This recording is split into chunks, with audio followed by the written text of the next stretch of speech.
It's the most magical time of the year, right? Footy season.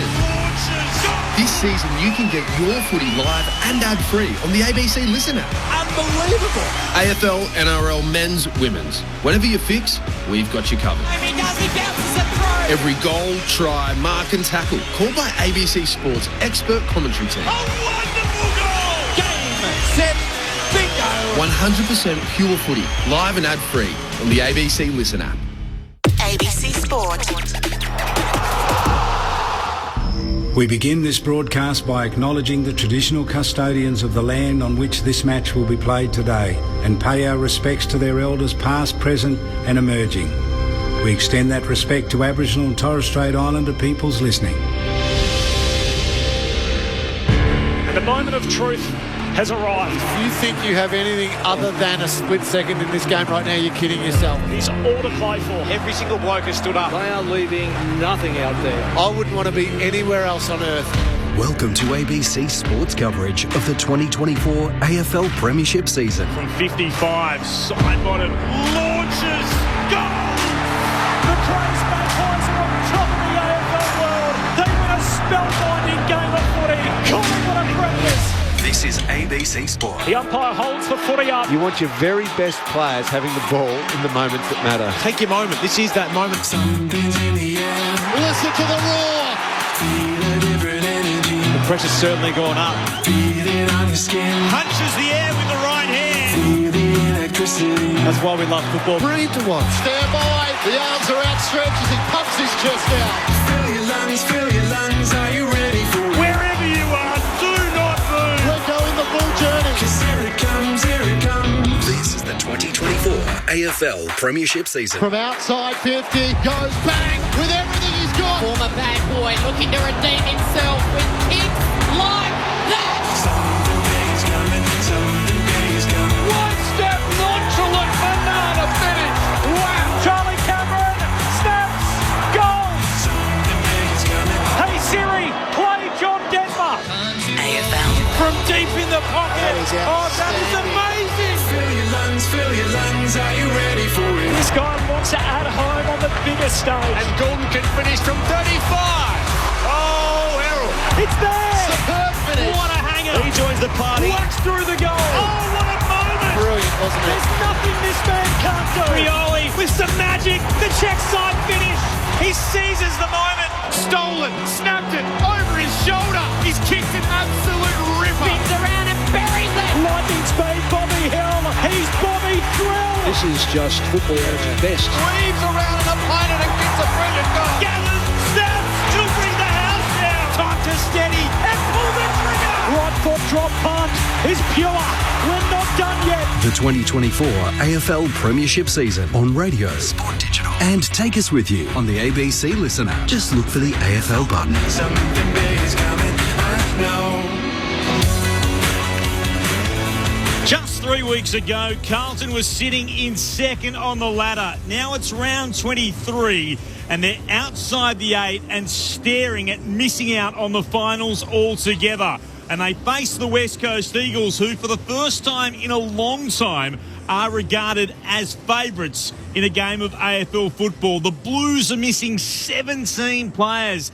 Something like what the Eagles had to do with back in those COVID years, and they've had to make 6 changes alone for this game, giving 2 debutants an opportunity as well.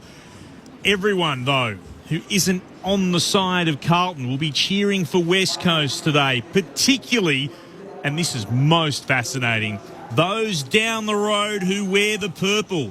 The Dockers know that they'll be knocked out of a spot in the 8 and have their finals chances hanging precariously. If Carlton win this, they will go ahead of the Dockers, leaping them into the 8. And Collingwood also know that they'll have to cheer on the team that beat them in the 2018 Grand Final in West Coast to give themselves a chance of playing finals football. So it's the game within all the other games as West Coast hosts the Blues here in Perth. Delighted to tell you that the weather is for the moment staying away. It was raining earlier. We've had something in the vicinity of 24.5 mils in the last day and a half, and we had a rugby union game on this ground. The Wallabies losing to South Africa last night. it looks a little patchy in areas. We're interested to see how it holds up. But for the West Coast Eagles, they are looking to win 3 straight games for the first time since round 9 in 2021. And they're looking to farewell Andrew Gaff, who after what is now going to be game 280 in the AFL, will say farewell to the Eagles fans. Clint Wilden with you. Mitch Turner is with me. G'day, Mitch. G'day, Clint. Great to have you back here at Perth Stadium for the footy.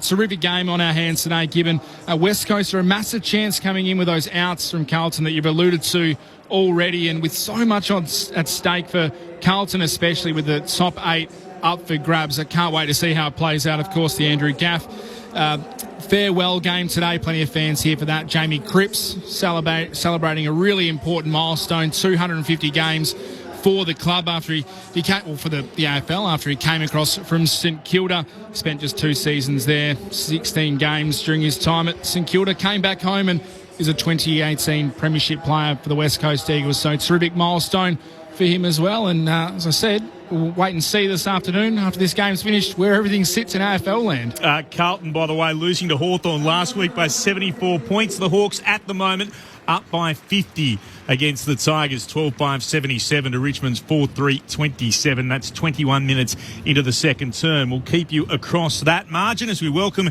our experts. Sharad Wellingham, Premiership player with Collingwood, Brownlow medalist with Melbourne, Shane Weldon. Welcome to you both, gents. What are we expecting today? Oh, good afternoon, gentlemen. Good afternoon, listeners. Yeah, it's going to be a exciting game. So much to play out. So much, ramifications for other sides, like you mentioned. The play out for the rest of the season and this round is huge. So it's going to be an exciting game.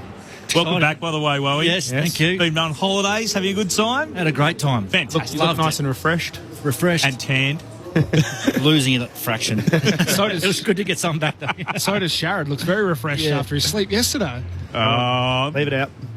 For those who don't know, I'm pulling him up. Sharad may have slept through Sports Talk in the West yesterday. It's lovely to see you, though. Thanks for having me. There was a lot of welfare. Explain why. Come on. There was a lot of welfare checks yesterday, and it was very important that I did get the checkup because I managed to sleep in after a couple of beers on Friday night with Dane Swan and Heath Shaw, who were over from Melbourne. So wasn't feeling the best yesterday, but nice and refreshed today. We were genuinely concerned. and then when we found out why, we thought it was hilarious. I text Clinton, said, I can be there in about half an hour, but I'm not feeling the best. No, we'll be right.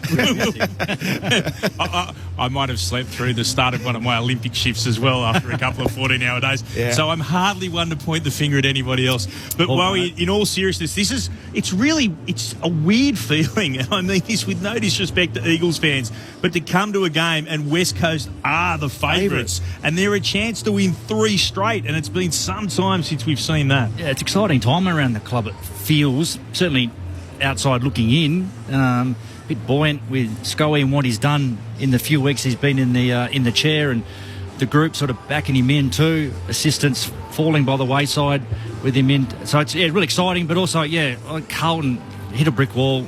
Everything's kind of gone flat for him. Been really difficult over the last few weeks. Obviously, really key injuries to critical players who are important to their lineup. So, again, provides opportunity. Vossi soldier out, soldier in. There is an opportunity for them to feel slightly refreshed from this, though. There's obviously a lot of injuries that have hit key players, as you said, but there is the opportunity for them to take this and go, we're coming in a little bit refreshed because, like you said, they have hit a brick wall over the last month or so, or probably 6 weeks, isn't it? But they can grab it and go out there and hopefully be refreshed. A good ambush, West Coast. As much as West Coast are the favourites, they could come in here and just go whack and get their season not back on track, but with some bit of buoyancy coming into the last round. The question has to be for Carlton, where do the goals come from? No Curnow, no Mackay. So the Coleman medalists from the past 3 seasons are missing. Now, one of those would be an enormous blow, but 2 of them both going out at the same time. You lose that bounce-off halfback from Saad this week. We know Martin as well and how valuable he can be. There's still some guns. While Patrick Cripps is about, they will have the ability to get the football and do something with it. But that's That's where I'm sitting. If I'm a Blues fan, I'm wondering where do those goals come from? How are we going to kick goals? How are we going to kick goals? Yeah. And, they probably struggled to do that for like the last 6 weeks, even with those guys in though. So it's going to be interesting to see how they do get it between the big sticks. They've got some dangerous smalls though, who are lively inside front half. And if they can get the ball on the ground, anything can happen. Is Mitch McGovern the obvious one to go forward? Oh, there's certainly a chance, but then you're robbing Peter to pay Paul, aren't you? So I would like to leave him half back and let him win the ball back and get going, and maybe their style of footy going inside the front half is a little bit different than what we've normally seen. I've heard word he may have a little bit of a calf niggle as well.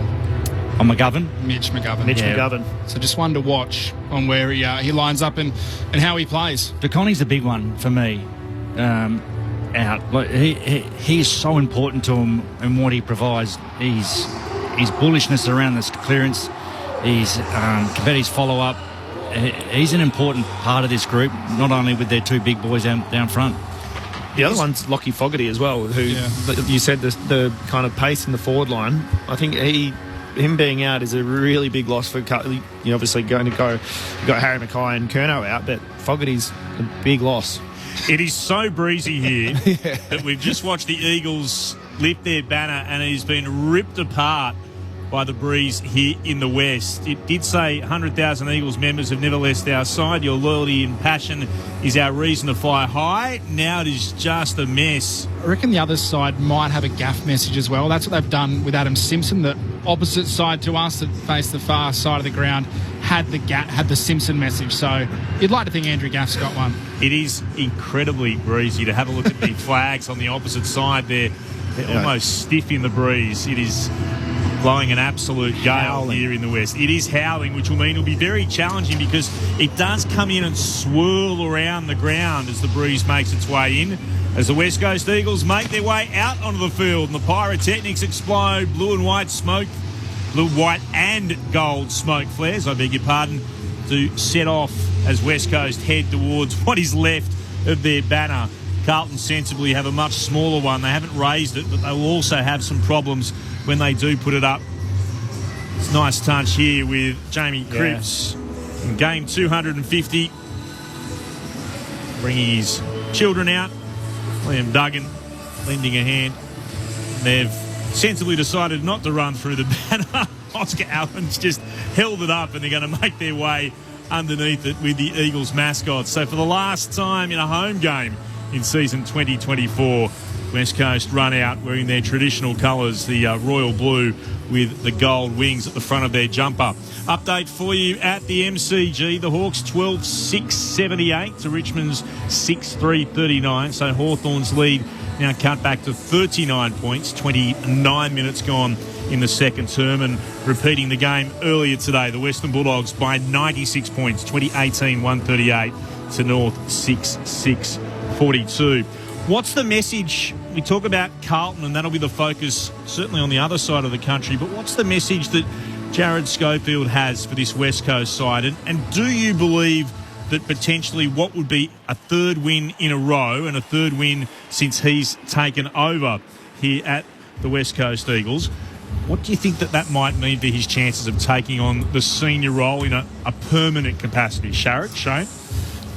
I think I said it on Wednesday night. I hope that they do go through the whole process of interviewing a lot of people. Not a lot of people. The right candidates. They still go through a really diligent process of interviewing. He might be doing a great job, and he's obviously got the boys up and about and invigorated.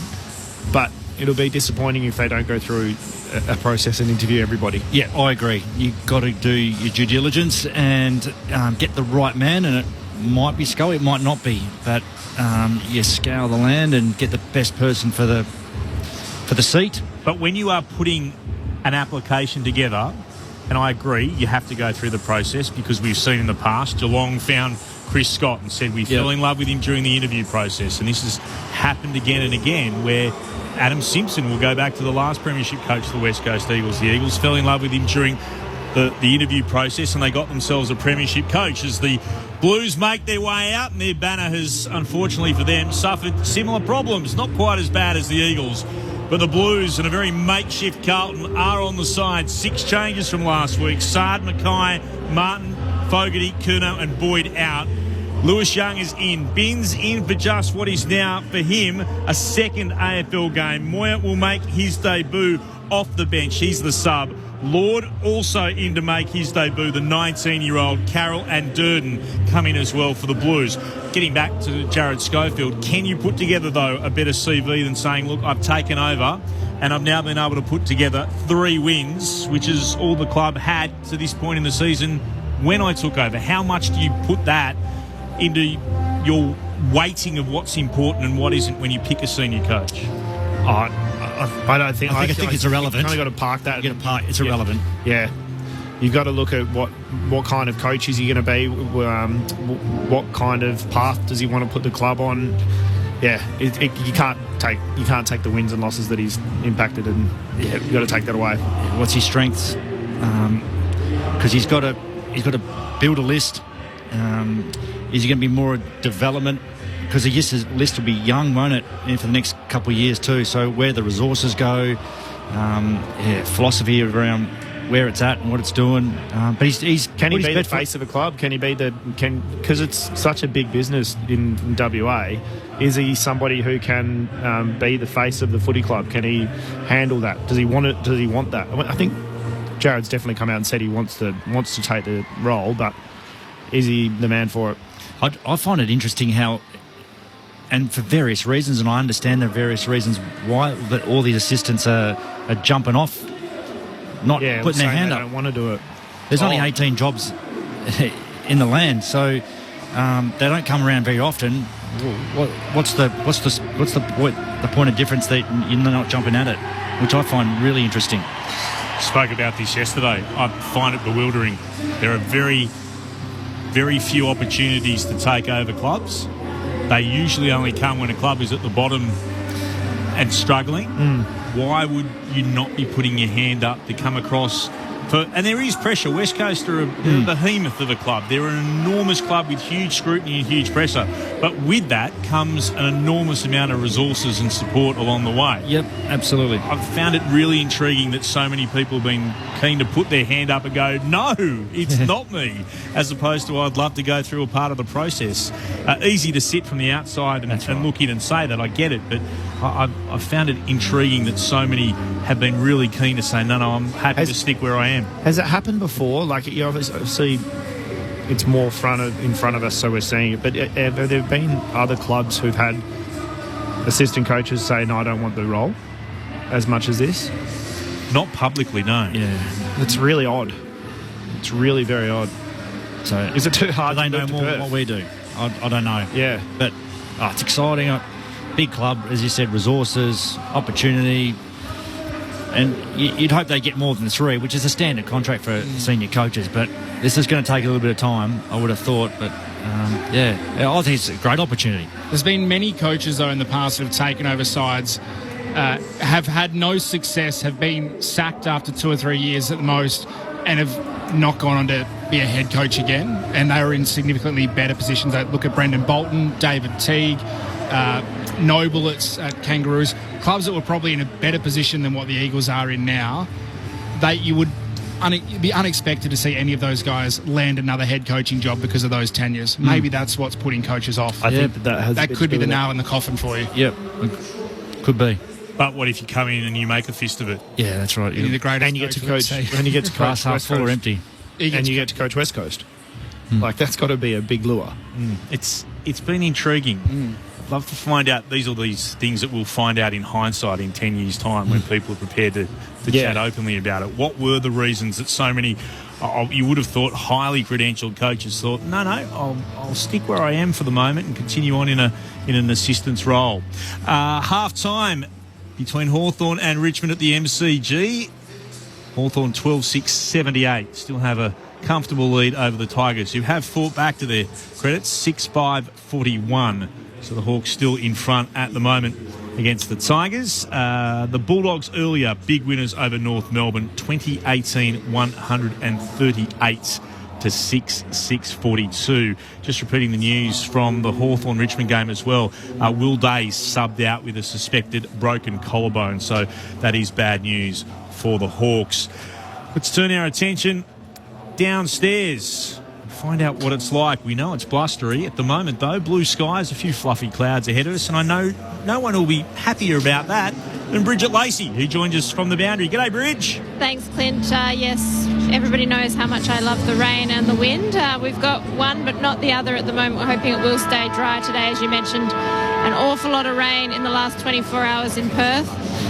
The surface does look okay despite a rugby game here last night. It is a bit damp underfoot, and I expect some issues with the turf, particularly on this broadcast side of the ground, which is still bathed in shade. The other side's still got a bit of sunshine on it for the moment. It is a blustery breeze. It's a little hard to see which end of the ground it's actually going to favour. It looks from the flags like it's favouring the Graham Farmer Freeway end of the ground, but I'm told from someone who stood in the middle, from the centre square, there's a tunnel heading straight towards the city end of the ground. So interesting to see whoever wins the toss, which way they decide to go. The starting benches for today, for West Coast, it's Harvey Johnston, Zane True, Tom Cole and Jack Williams, with the sub Jack Petricelli. And for Carlton, Jack Carroll, Corey Durden, Jackson Binns, Cooper Lord, and the sub for Carlton is Ashton Moyer.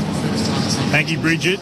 Carlton midfielders in a tight circle, or were. They've just broken at centre half forward to the city end of the ground. Patrick Cripps with Sam Walsh standing next to him, having plenty to say to his group how important this is for the Blues. A win will put them back into the eights. They're currently ninth with 48 points. Win, they jump to 52 and they push the Fremantle Dockers out of the eight for the time being.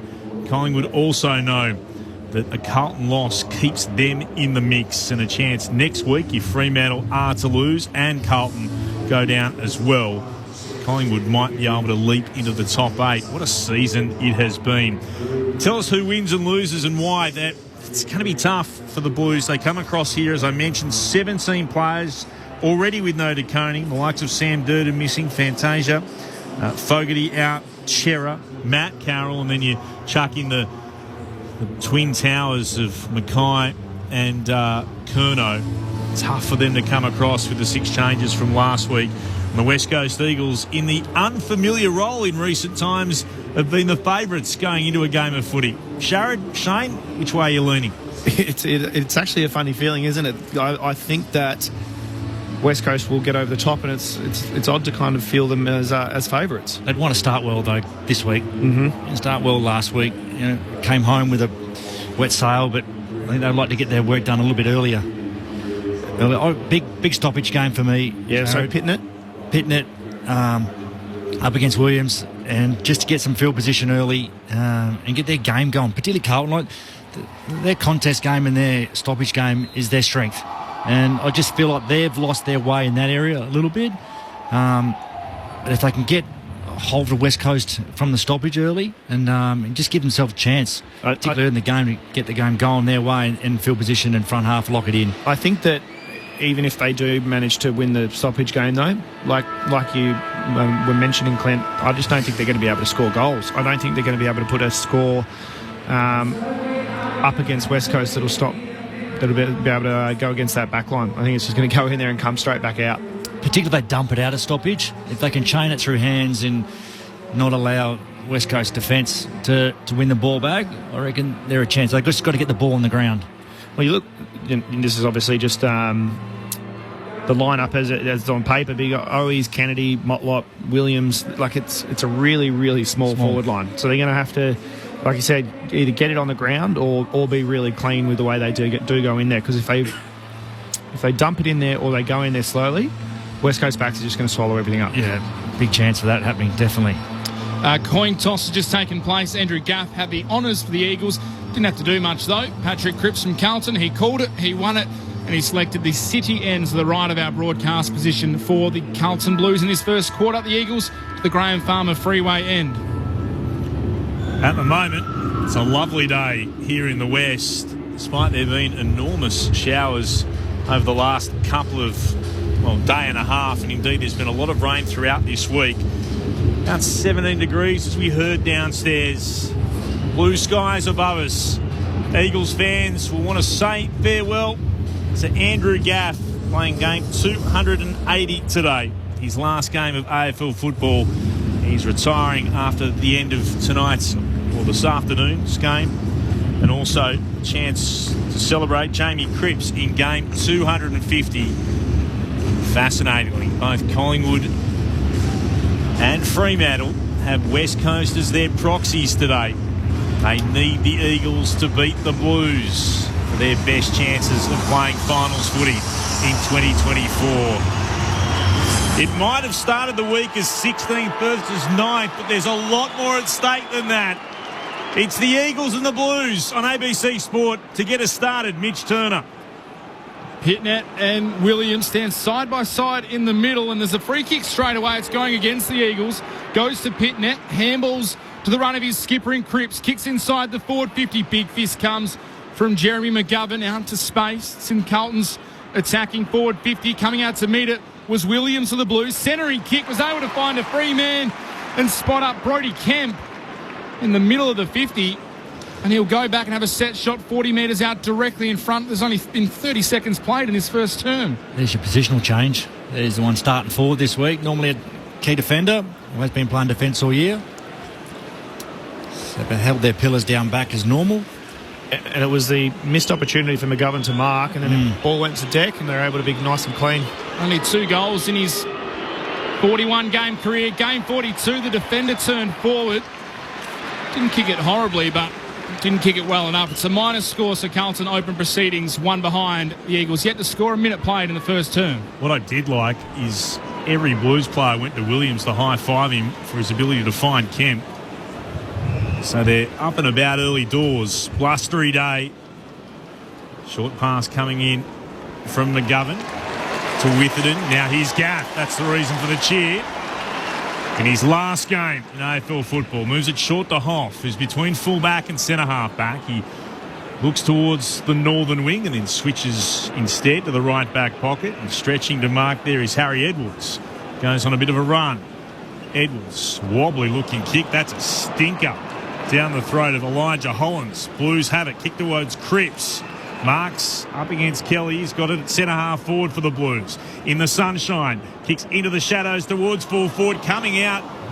Williams couldn't mark it. Spilled down in front of him. Probably should have got hands to it. It's going to be a ball up instead. Right in front of the Blues goals. They lead by a point. 2 minutes gone opening turn. Williams gets in front of Pitnet. His kick was smothered. Ricochets the hunt for the Eagles, who's immediately gathered. There'll be another ball up just outside the attacking goal square for Carlton. Williams got a tap down. Cripps overran it for Carlton. Now dives back in, bobbling ball on top of it. Hunt emerges for West Coast. Clearing kick towards the defensive 50. Good mark in front by Blake Acres. Right on the paint of 50 at right half 40.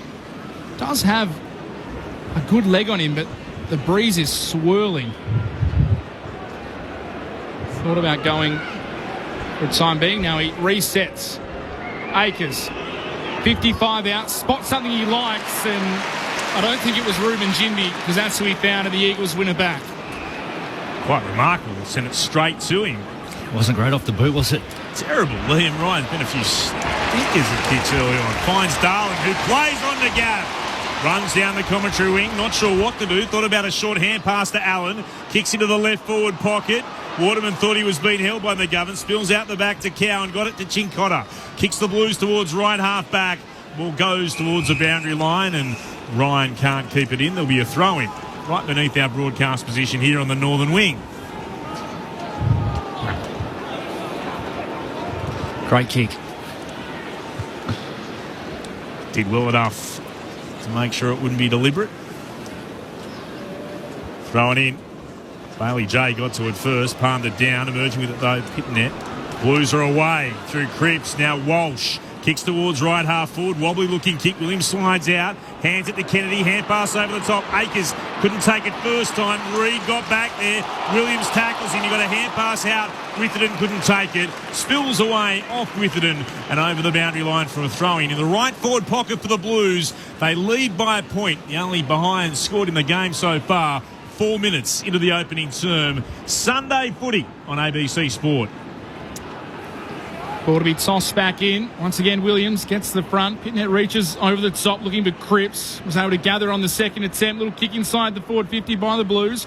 Bouncing ball to the top of the square. Went past. Jeremy McGovern went past. Zach Williams ends up in the hands of Hunt. Shares it with Duggan for West Coast. Now kicks it out.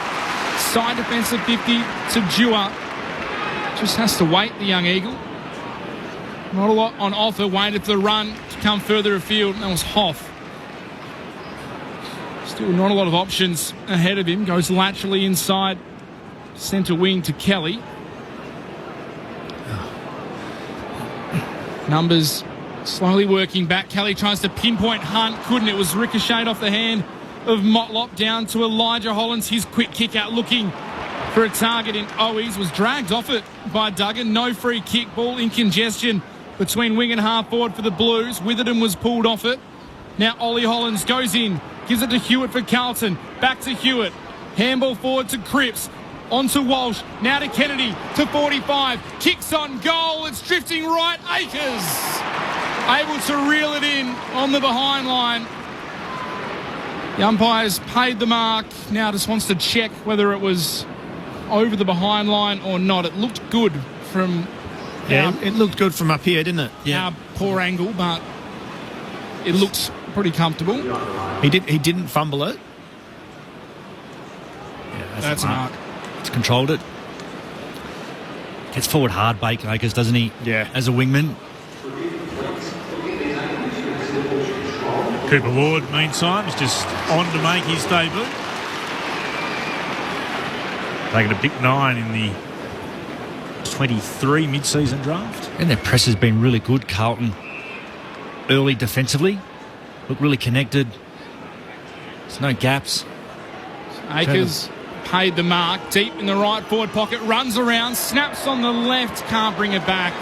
Just squeezes it in for a minor score. So 2 behinds for the Blues. The Eagles still yet to score. We've played 6.5 minutes in the opening term here at Perth Stadium. Had a couple of early chances, the Blues.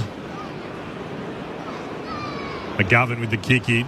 Not a great kick. He wanted Reid. Akers was in front. Brought it to ground. Couldn't gather it, though. Kelly emerged with it. Gave it to Bailey Williams. Kicks down the commentary wing. Battle on here. And taken by Wiedering. And then was harassed by Jack Williams over the boundary line. But well played by the Carlton defender. Throwing it left half forward for the West Coast Eagles. Any advice been offered downstairs near where Bridget Lacey's camped as Ali J. Williams taps it down. Reid was taken high by Pitnet. He'll get the free kick just forward of the logo on the commentary wing. Still the Blues by 2 points. Only 2 points of the game. The Eagles get to score. 7 gone in the first. Reid is up. Glances behind his right shoulder. Governor's there. He gets told to go himself. Goes the car. Bit of a run and then thumps it inside forward 50. Punch came at the back from Pitnet. Spills down to Cowan. Kicks around the body but turns it over. Mark taken by Hunt at left half forward. Too far out to score himself. Steps inboard. Tumbles a kick into the right forward pocket. Going up, trying to mark was Hoff. Allen got bumped off it. Strongly played there by Wiedering, who picked it up and was held to him immediately. We'll have the ball up in the right forward pocket for the Eagles, who trail by 2 points. 8 gone in the first. Ball tossed up. Williams taps it down. Ryan coming through, immediately tackled.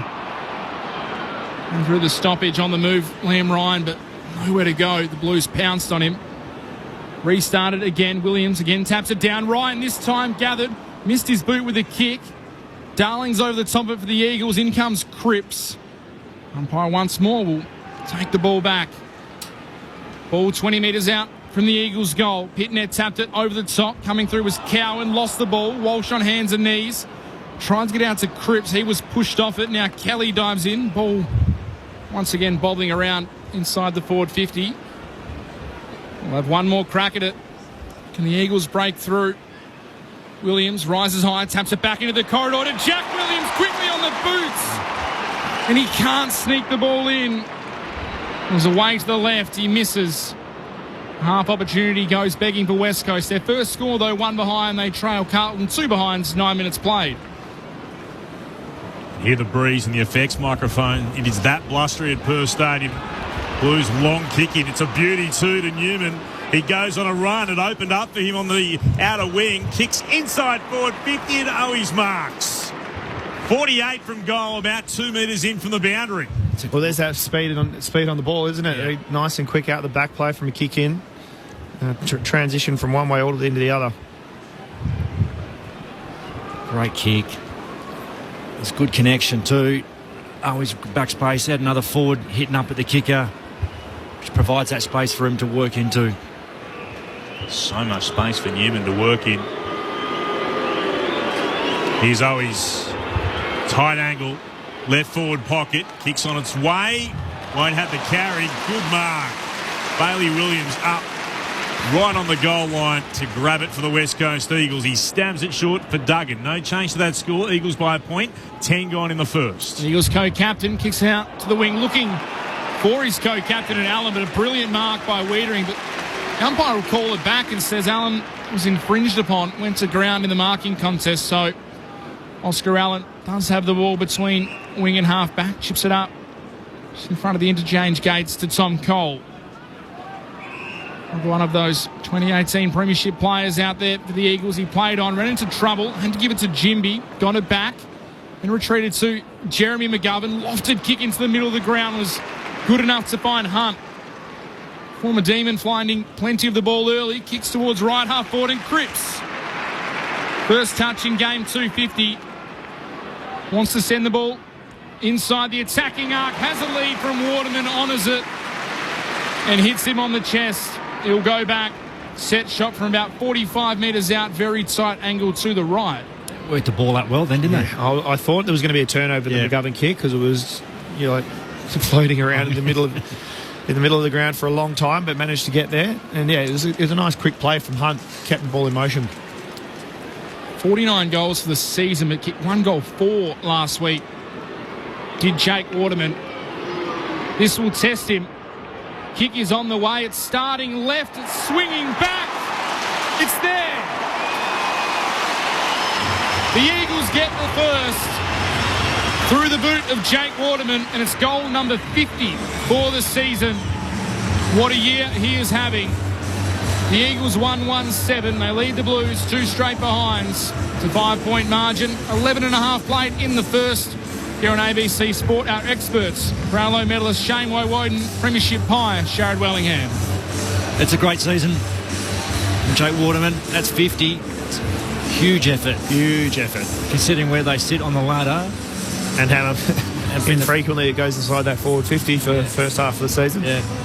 Great year. As we said, great ball movement. Shifted, changed lanes, and just precise coming inside 50. Good finish in these conditions. 50 up for Jake Waterman, as you said. It is a wonderful season. A long way back and so many injury, health concerns. Pitnet wins the ruck battle. Hand pass over his shoulder. Hewitt picks it up off the deck. Hand pass wasn't a great one. Went back to Pitnet, gave it to Hewitt. Worked it on again to Newman. Strongly tackled to ground. Cripps got him. He wanted holding the ball, so did the fans. Umpire thought differently. Throwing aloft. Williams palmed it down. It's Jack. He's out the side. Newman. Then to Chincotta. Has it at left half back for the Blues. Will kick down the corridor. Umpire's spotted a free kick. It's going back to Carroll here. Jewett just got him high as he kicked the footy. So Jack Carroll makes a couple of steps. Puts it high up into the air with the kick into the left forward pocket. Attempted to fly from Edwards. And then he's going to get a free kick here. Being infringed. Harry Edwards on the way through. He'll have it in the right back pocket for the Eagles, who lead by 5 points, 13 gone in the first. Update for you from the MCG. Hawks by 37. That's 3 minutes into the third. Duggan short, finds Hoff at right half back. Just waiting for something further afield again. Relatively slow play. Kicks long down the line, looking for a target. Darling and Waterman there. Yo was able to gather in congestion. Handball's out in front of Waterman. Just taps it on into the path of Cripps. Gathers. Kicks it towards Allen and Wiedering. Both go to ground. Wiedering the first to get back for Carlton. Retreats by hand to Newman. Further back to Elijah Hollins. Now tries to bring it out the broadcast side and finds Akers. One-on-one with Gaff. Gaff just lost his footing. Akers chips it down the wing. Finds Ollie Hollins. Marks opposed to Jimby. Short, looking for a target in Lord. Knocked away from the debutant. Jimby tries to gather for the Eagles. Ends up on top of the ball. How the umpires see it. Benefit of the doubt. Will ball the ball up. Right on centre wing. The Eagles still lead by 5. Sunday footy on ABC Sport. Clint Wilden alongside Mitch Turner, Sharad Wellingham and Shane Woden, our experts, as that's taken out of the ruck by Jack Williams. Thumps it on the boot inside forward 50. It's across the line. About 40 out from the Eagles' attacking goal at the Farmer Freeway end of Perth Stadium to the left of our broadcast position. Gusts of about 43 kilometres an hour here in Burswood at the moment, according to the Bureau. You can hear it in the effects mic as it's thrown back in again. One down here by the Blues, and then it's been locked in. No chance of Elijah Hollands getting rid of that. I'll ball it up again. Still inside West Coast forward 50. Cripps does the ruck work, takes it himself. Hand pass was meant for Kennedy. He dropped it. Had to go to hands and knees. Tried a second time. There's Lord. He's tackled. Wrapped up by Yo. They'll ball it up again.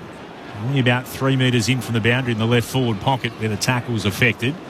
It's put up in the air again. Once more, Cripps takes clean possession. His kick was smothered. It bounced back to him.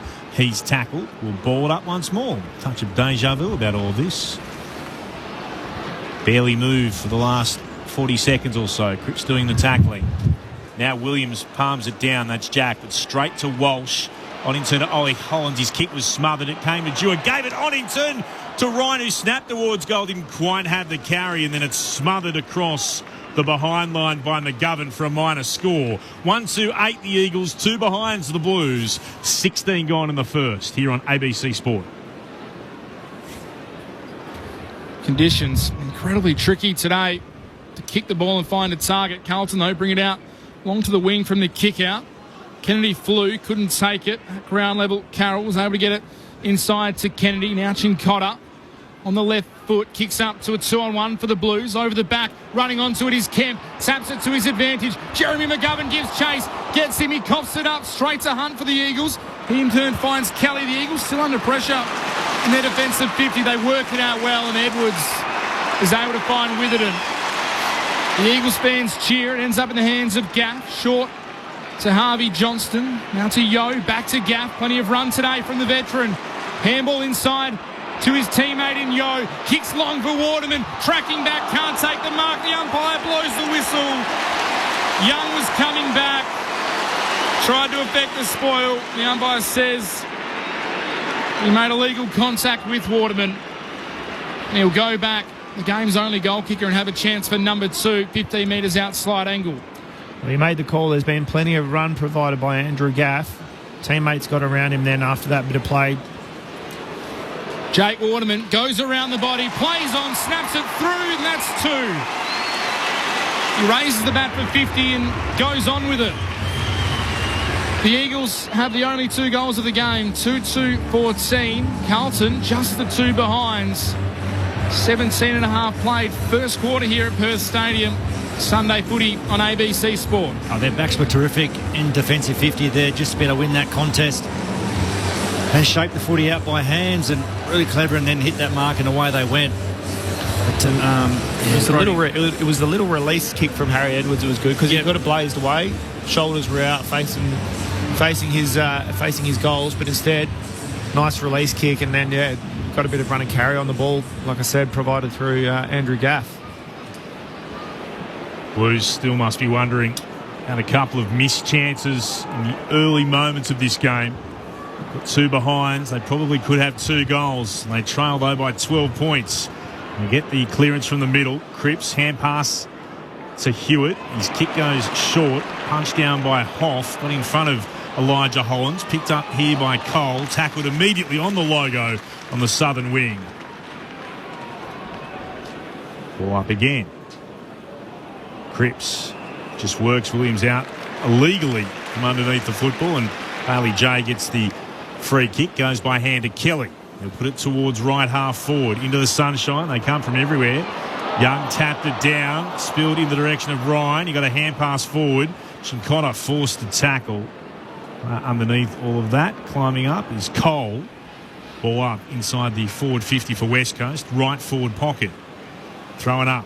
Bailey J tapped it down. It came to Kelly. Tried to get it onto Ryan. Chincotta got in the way. Hewitt broke the Yo tackle. Eventually the Blues can clear, but not past Hoff. It was in front of Durden, the opposite number 9. Kennedy with the kick out of his defensive 50. The ball's ricocheted away off bodies and over for a boundary throw-in. It's a left half back for the Blues, who trail by 12. Nearly 20 gone in the opening term. Sunday footy on ABC Sport. Kennedy in the ruck for the Blues. Williams got to the front. Tapped it straight down to Hewitt, though. Stolen by True for the Eagles. Kicks inside the forward 50. Looking for Allen. One-on-one wrestle with Wiedering. Wiedering did well. Knocked it out into the path of Ollie Hollands. Trying to clear defensive 50. Looking for Williams on the lead. Strong mark. That was well played. A bit of candy. Former Giant. Terrific grab in front of Harvey Johnston on the lead. Goes short now to Walsh. Little chip inboard to Elijah Hollands. And number 21 for the season for Hollands as ball goes up the wing looking for a target. Williams had his back to the ball. Wasn't watching it as Edwards came out. The wind just held it up and it's off hands, out of bounds. He turned to get front and centre, Zach Williams, and the wind held it up and it didn't actually make it to the contest and almost hit him right in the back of the head. Will be spun back in, though. Broadcast side of the ground. Williams in front of Kennedy for the Eagles again. Tapped in front. Lord gets his first touch of his AFL career. Straight to his captain in Cripps, who is dispossessed. The Eagles win it back. Duggan, he's thrown off it. Coughed his handball up. The two Hollands combine. This is Ollie. High up and under. Trying to kick it towards half forward. And coming out to meet it again is Harry Edwards. Another good, strong defensive mark. The future key defender for the Eagles. Kicks towards the commentary wing. Darling dealt with his opponent and coming the other way. Good mark to Wiedering. Attacked the football, but then stepped off his line. Has to move it on quickly. Was looking to try to work it inboard. Knocked down by West Coast. Gap involved. Kennedy worked it forward. 8 tackle coming from Dewar. Wrapped up Binns. Going to have a ball up. Right on the commentary wing in front of the Carlton interchange. Gates. Terrell Dewar in game number 6. Throwing up. Only J. Williams palmed it down. Taps along the ground by Elijah Hollands. Couldn't keep it in. Back for another throwing where we were just seconds before. Plenty of changes been made. The Blues have put Pitnet back into the ruck. He'll stand alongside Bailey J. Williams. They contest. Neither got a touch on it. Pitnet tried to emerge with it. Ball ricocheted away. Here's Lord for the Blues on debut. Gave it to the captain, Cripps, from the logo. Wheeled around and then sends it inside forward 50. Strong mark. Edwards up against Kemp. That's a good grab from the youngster. Plays on by hand immediately with it and moves it towards Duggan, who's got it at left half back. Still the Eagles by 12 points. 22 gone in the first. Duggan short to Gaff. Disposal under 5 coming up in his final game of AFL football. Again, gets a cheer every time he touches the ball. Takes a little run, kicks it high up and under, down the wing. It's punched away by Young. Taken comfortably over the line there by Binns. Do you reckon the Freo fans are cheering Gaff today? All I know is that was a trademark Andrew Gaff. High up and under, down the wing. 40-metre kick after hard running to get the ball. You've dodged that well, Mitch. He spun back in as Pitnet took the shallow throw in, knocked it straight to True for the Eagles. Held it a long time in the tackle. It's spilled free to Reid. His handball missed Hunt. Had to go back and get it. Good pressure by the Blues. Trying to turn it over at half forward. It's knocked into the path of Cripps. Hoff beat him to it. Durden, he's dispossessed. Owies comes through. Handball over the top. Kennedy should finish and does. Carlton get there first. It's taken them 23 minutes, and they do find a major. It's through the boot of Matt Kennedy. 1-2-8 Carlton.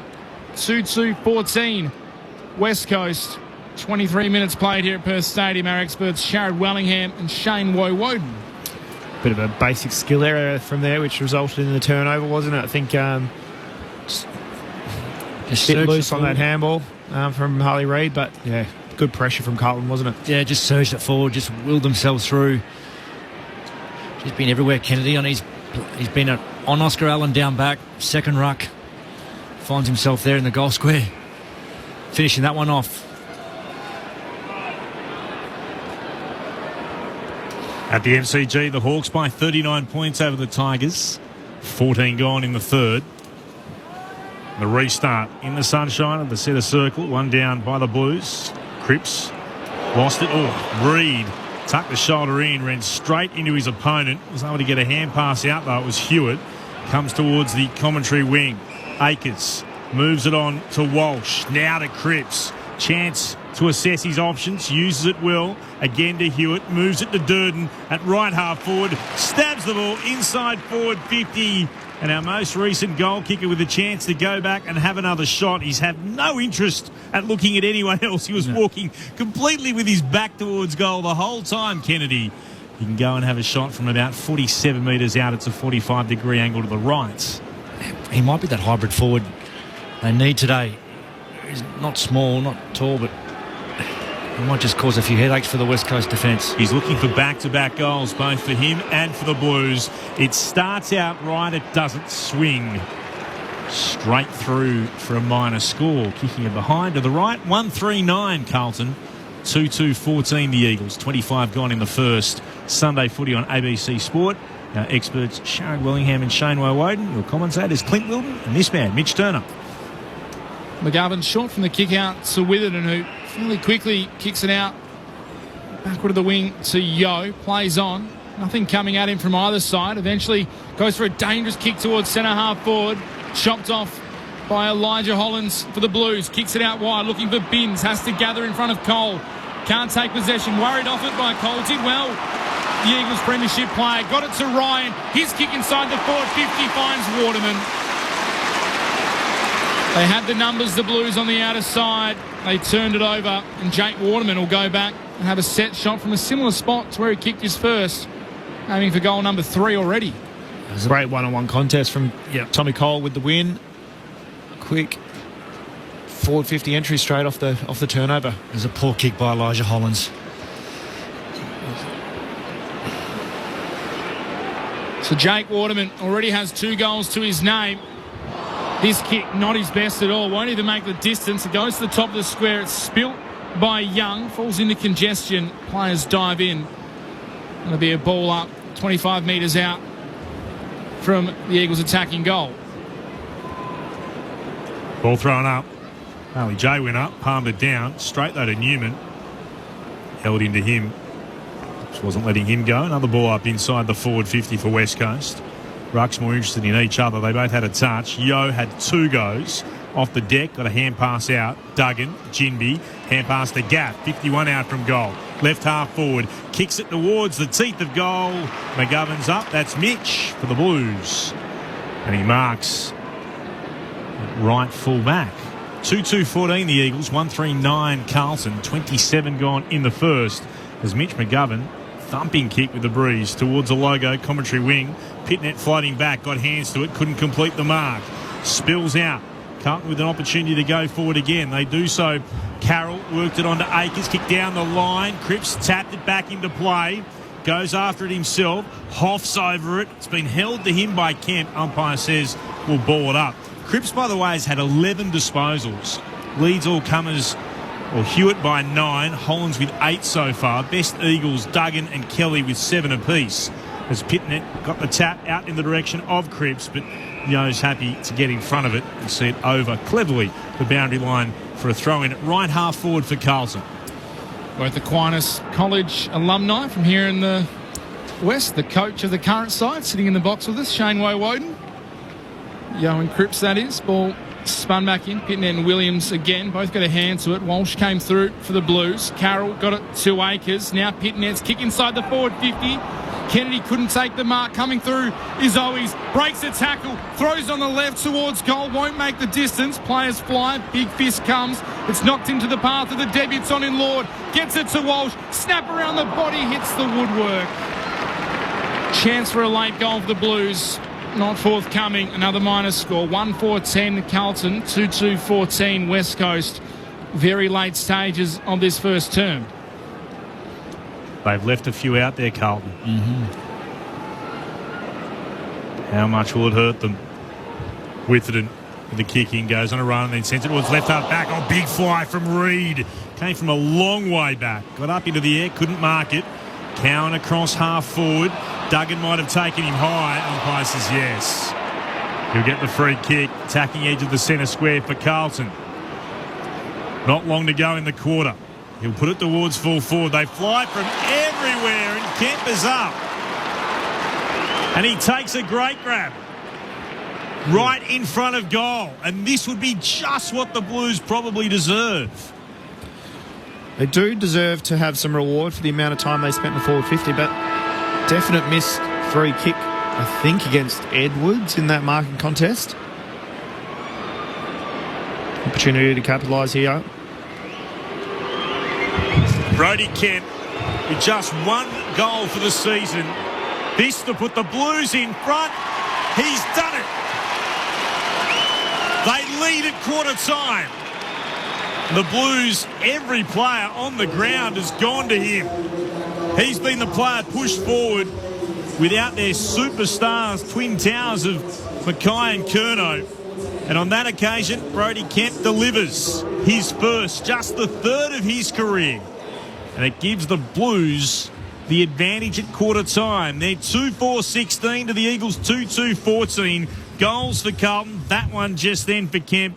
The other to Matt Kennedy, while for the West Coast Eagles, both goals coming off the boot of Jake Waterman. Quarter time in the West for a game that means so much, not just for Carlton's fate, but also for Fremantle and Collingwood. They'll both be listening in with intent, their supporters. And the Blues lead by 2.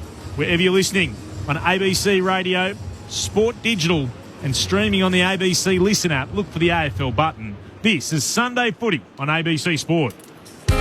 If you love country music, you'll love ABC Country. You get a fast car. It's Australia's home of country music. The music you grew up with. And you'll be the captain. All the latest country hits. I ain't proud of all the punches that I've thrown. And emerging artists. Because, baby, we've been up 24 hours commercial free. ABC Country. It's on your DAB Plus digital radio and the ABC Listen app. This is ABC Sports coverage of the 2024 AFL season. Every match on the ABC Listen app. Look for the AFL button. Jeremy McGovern, lofted kick into the middle of the ground, was good enough to find Hunt. Kicks towards right half forward and Cripps. First touch in game 250. Wants to send the ball inside the attacking arc. Has a lead from Waterman, honours it and hits him on the chest.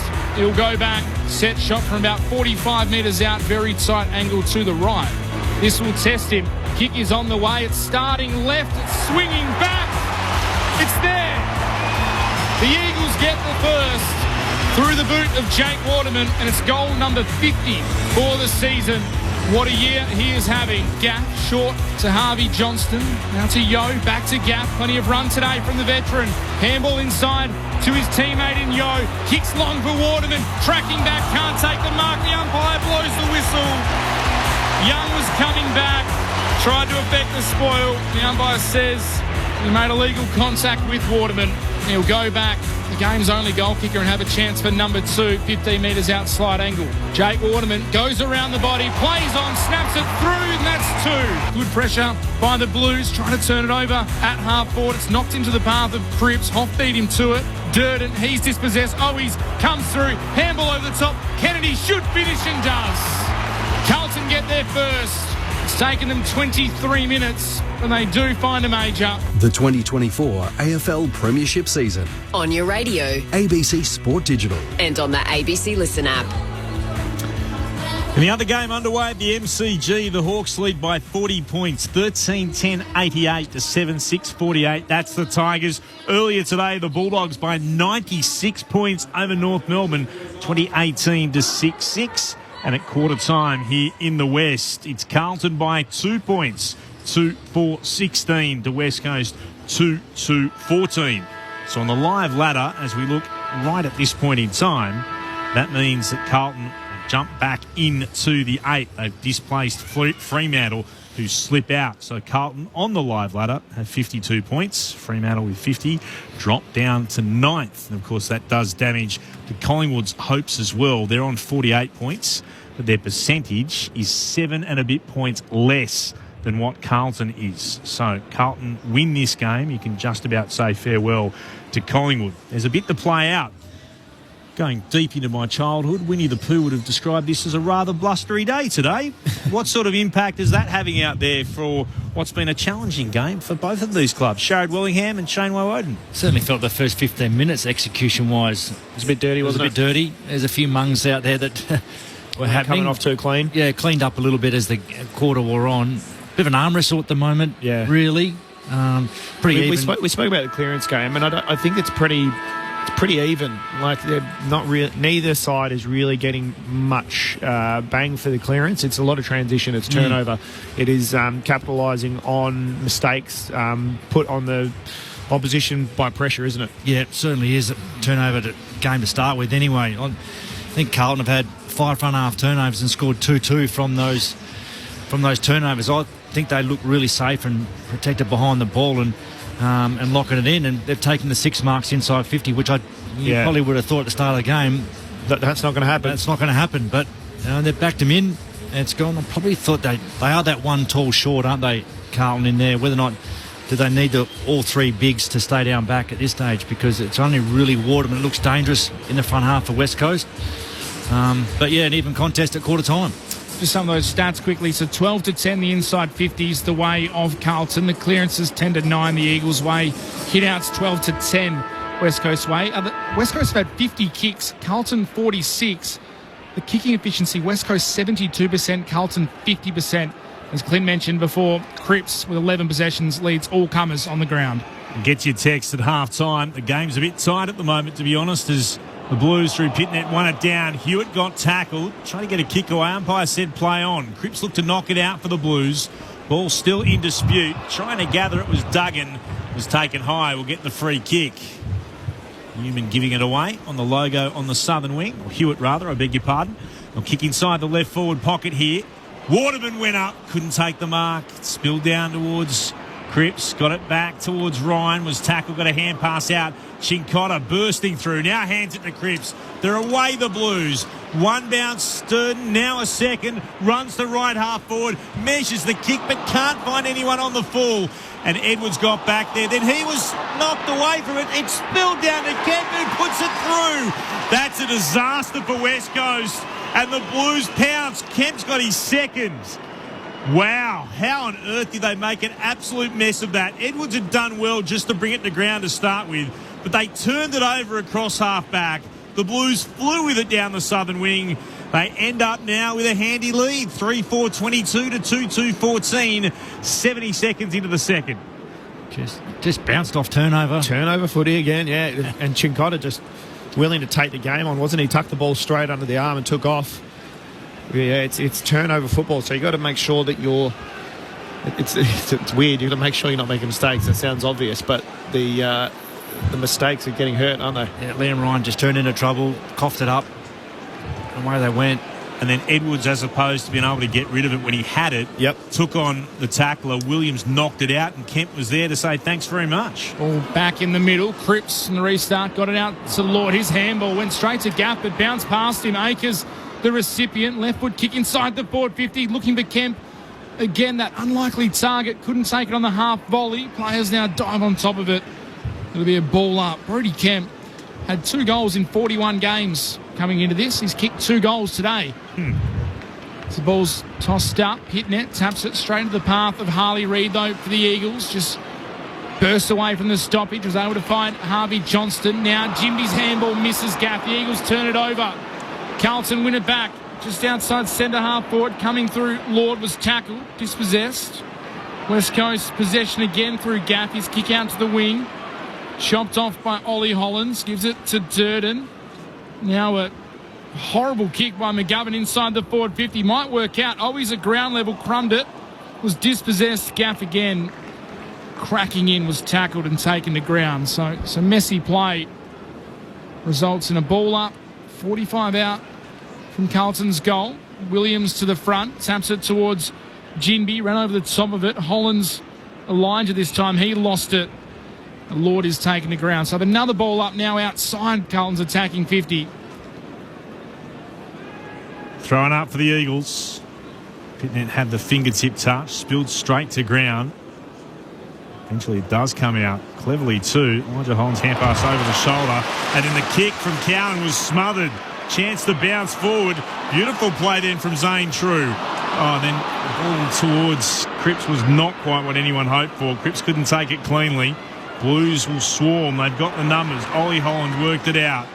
Now a chance to come out towards Durden.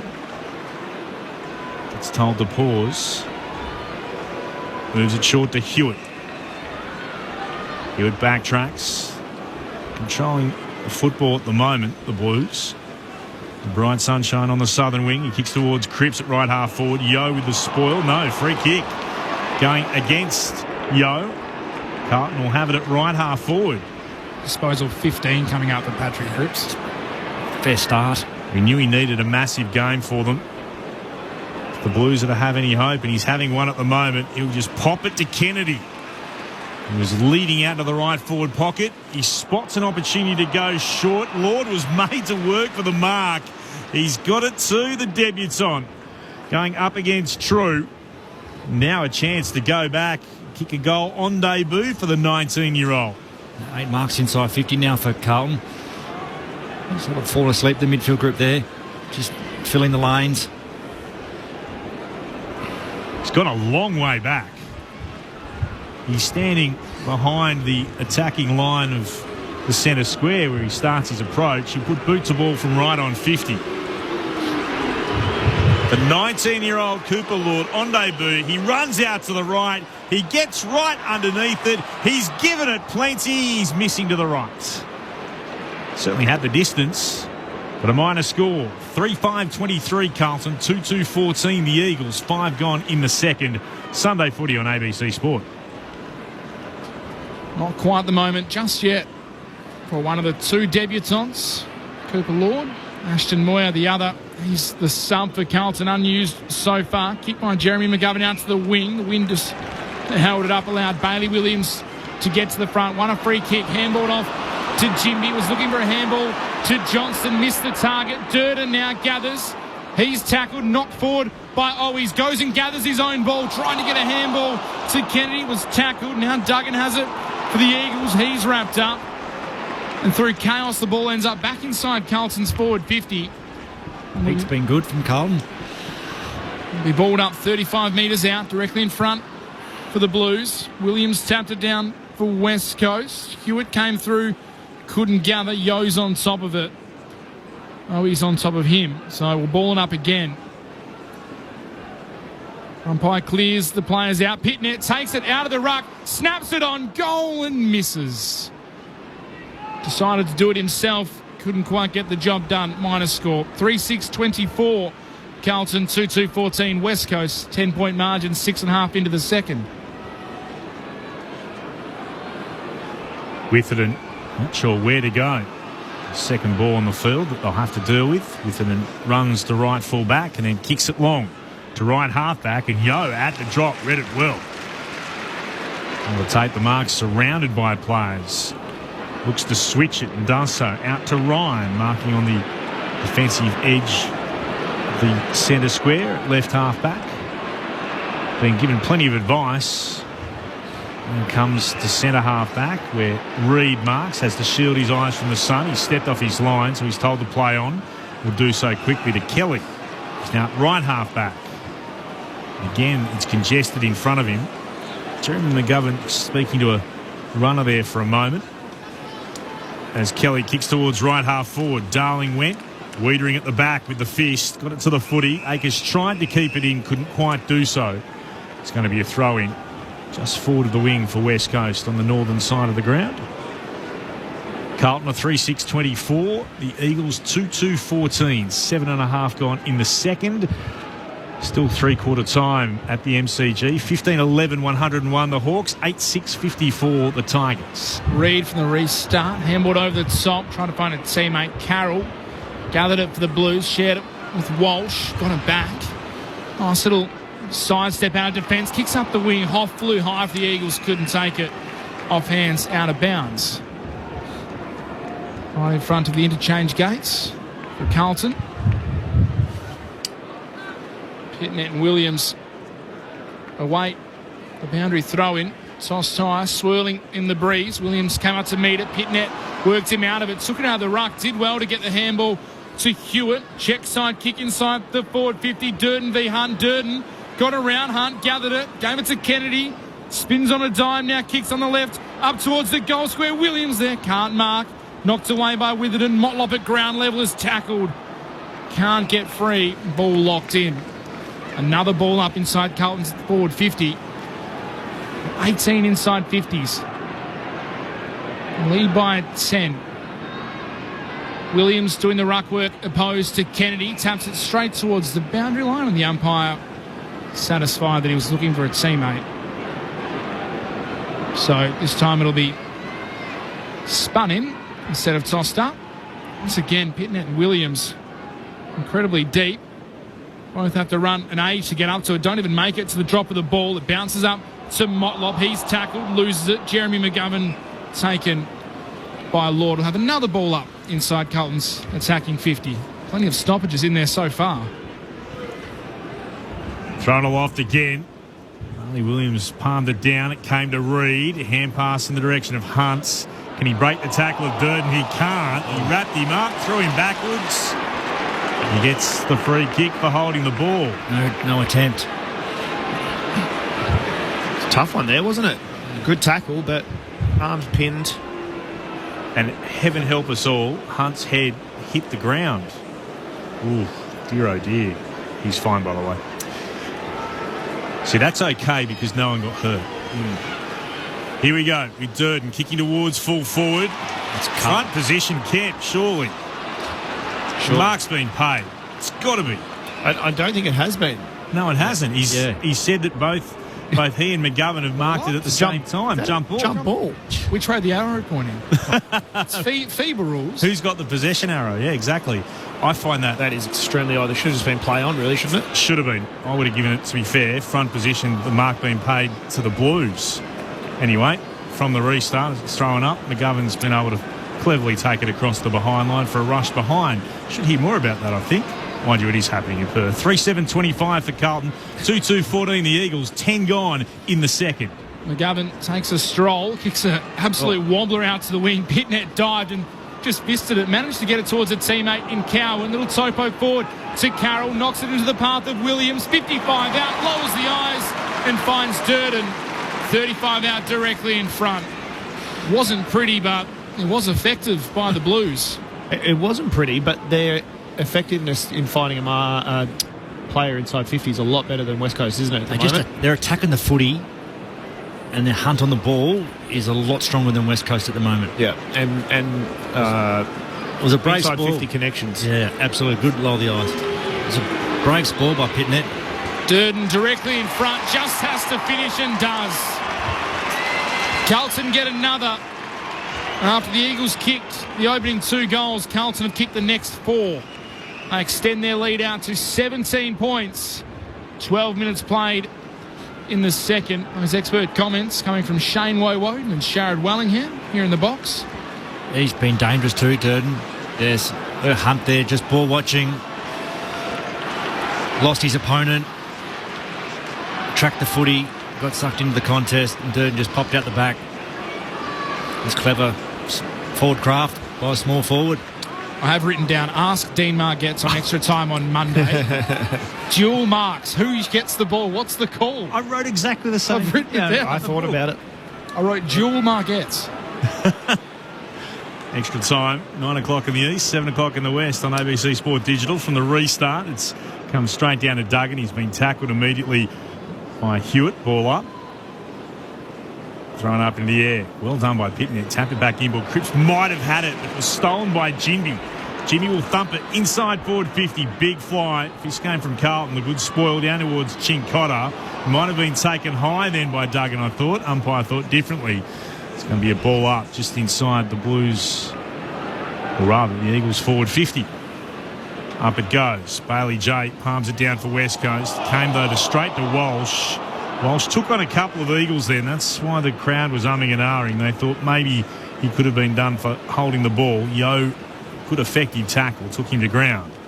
It's thrown up again. Pitnet takes clean possession. Yo smothers. Managed to get it in the direction of Cripps though. Hewitt involved as well.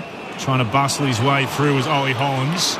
Umpire spotted a free kick going Carlton's way. They won't take the advantage. There was none there. It'll come back to be Ollie Hollands' ball at centre half back. They lead 4-7-31 to the Eagles 2-2-14. 13 gone in the second. Hollands, short kick to the other Hollands, gets it back. Now kick up to the wing from Ollie. He's able to find Matt Kennedy. See something he likes inside the forward 50. Trying to move it quick. Was looking for Owies on the left and shanked the kick straight to Duggan. So West Coast have it back.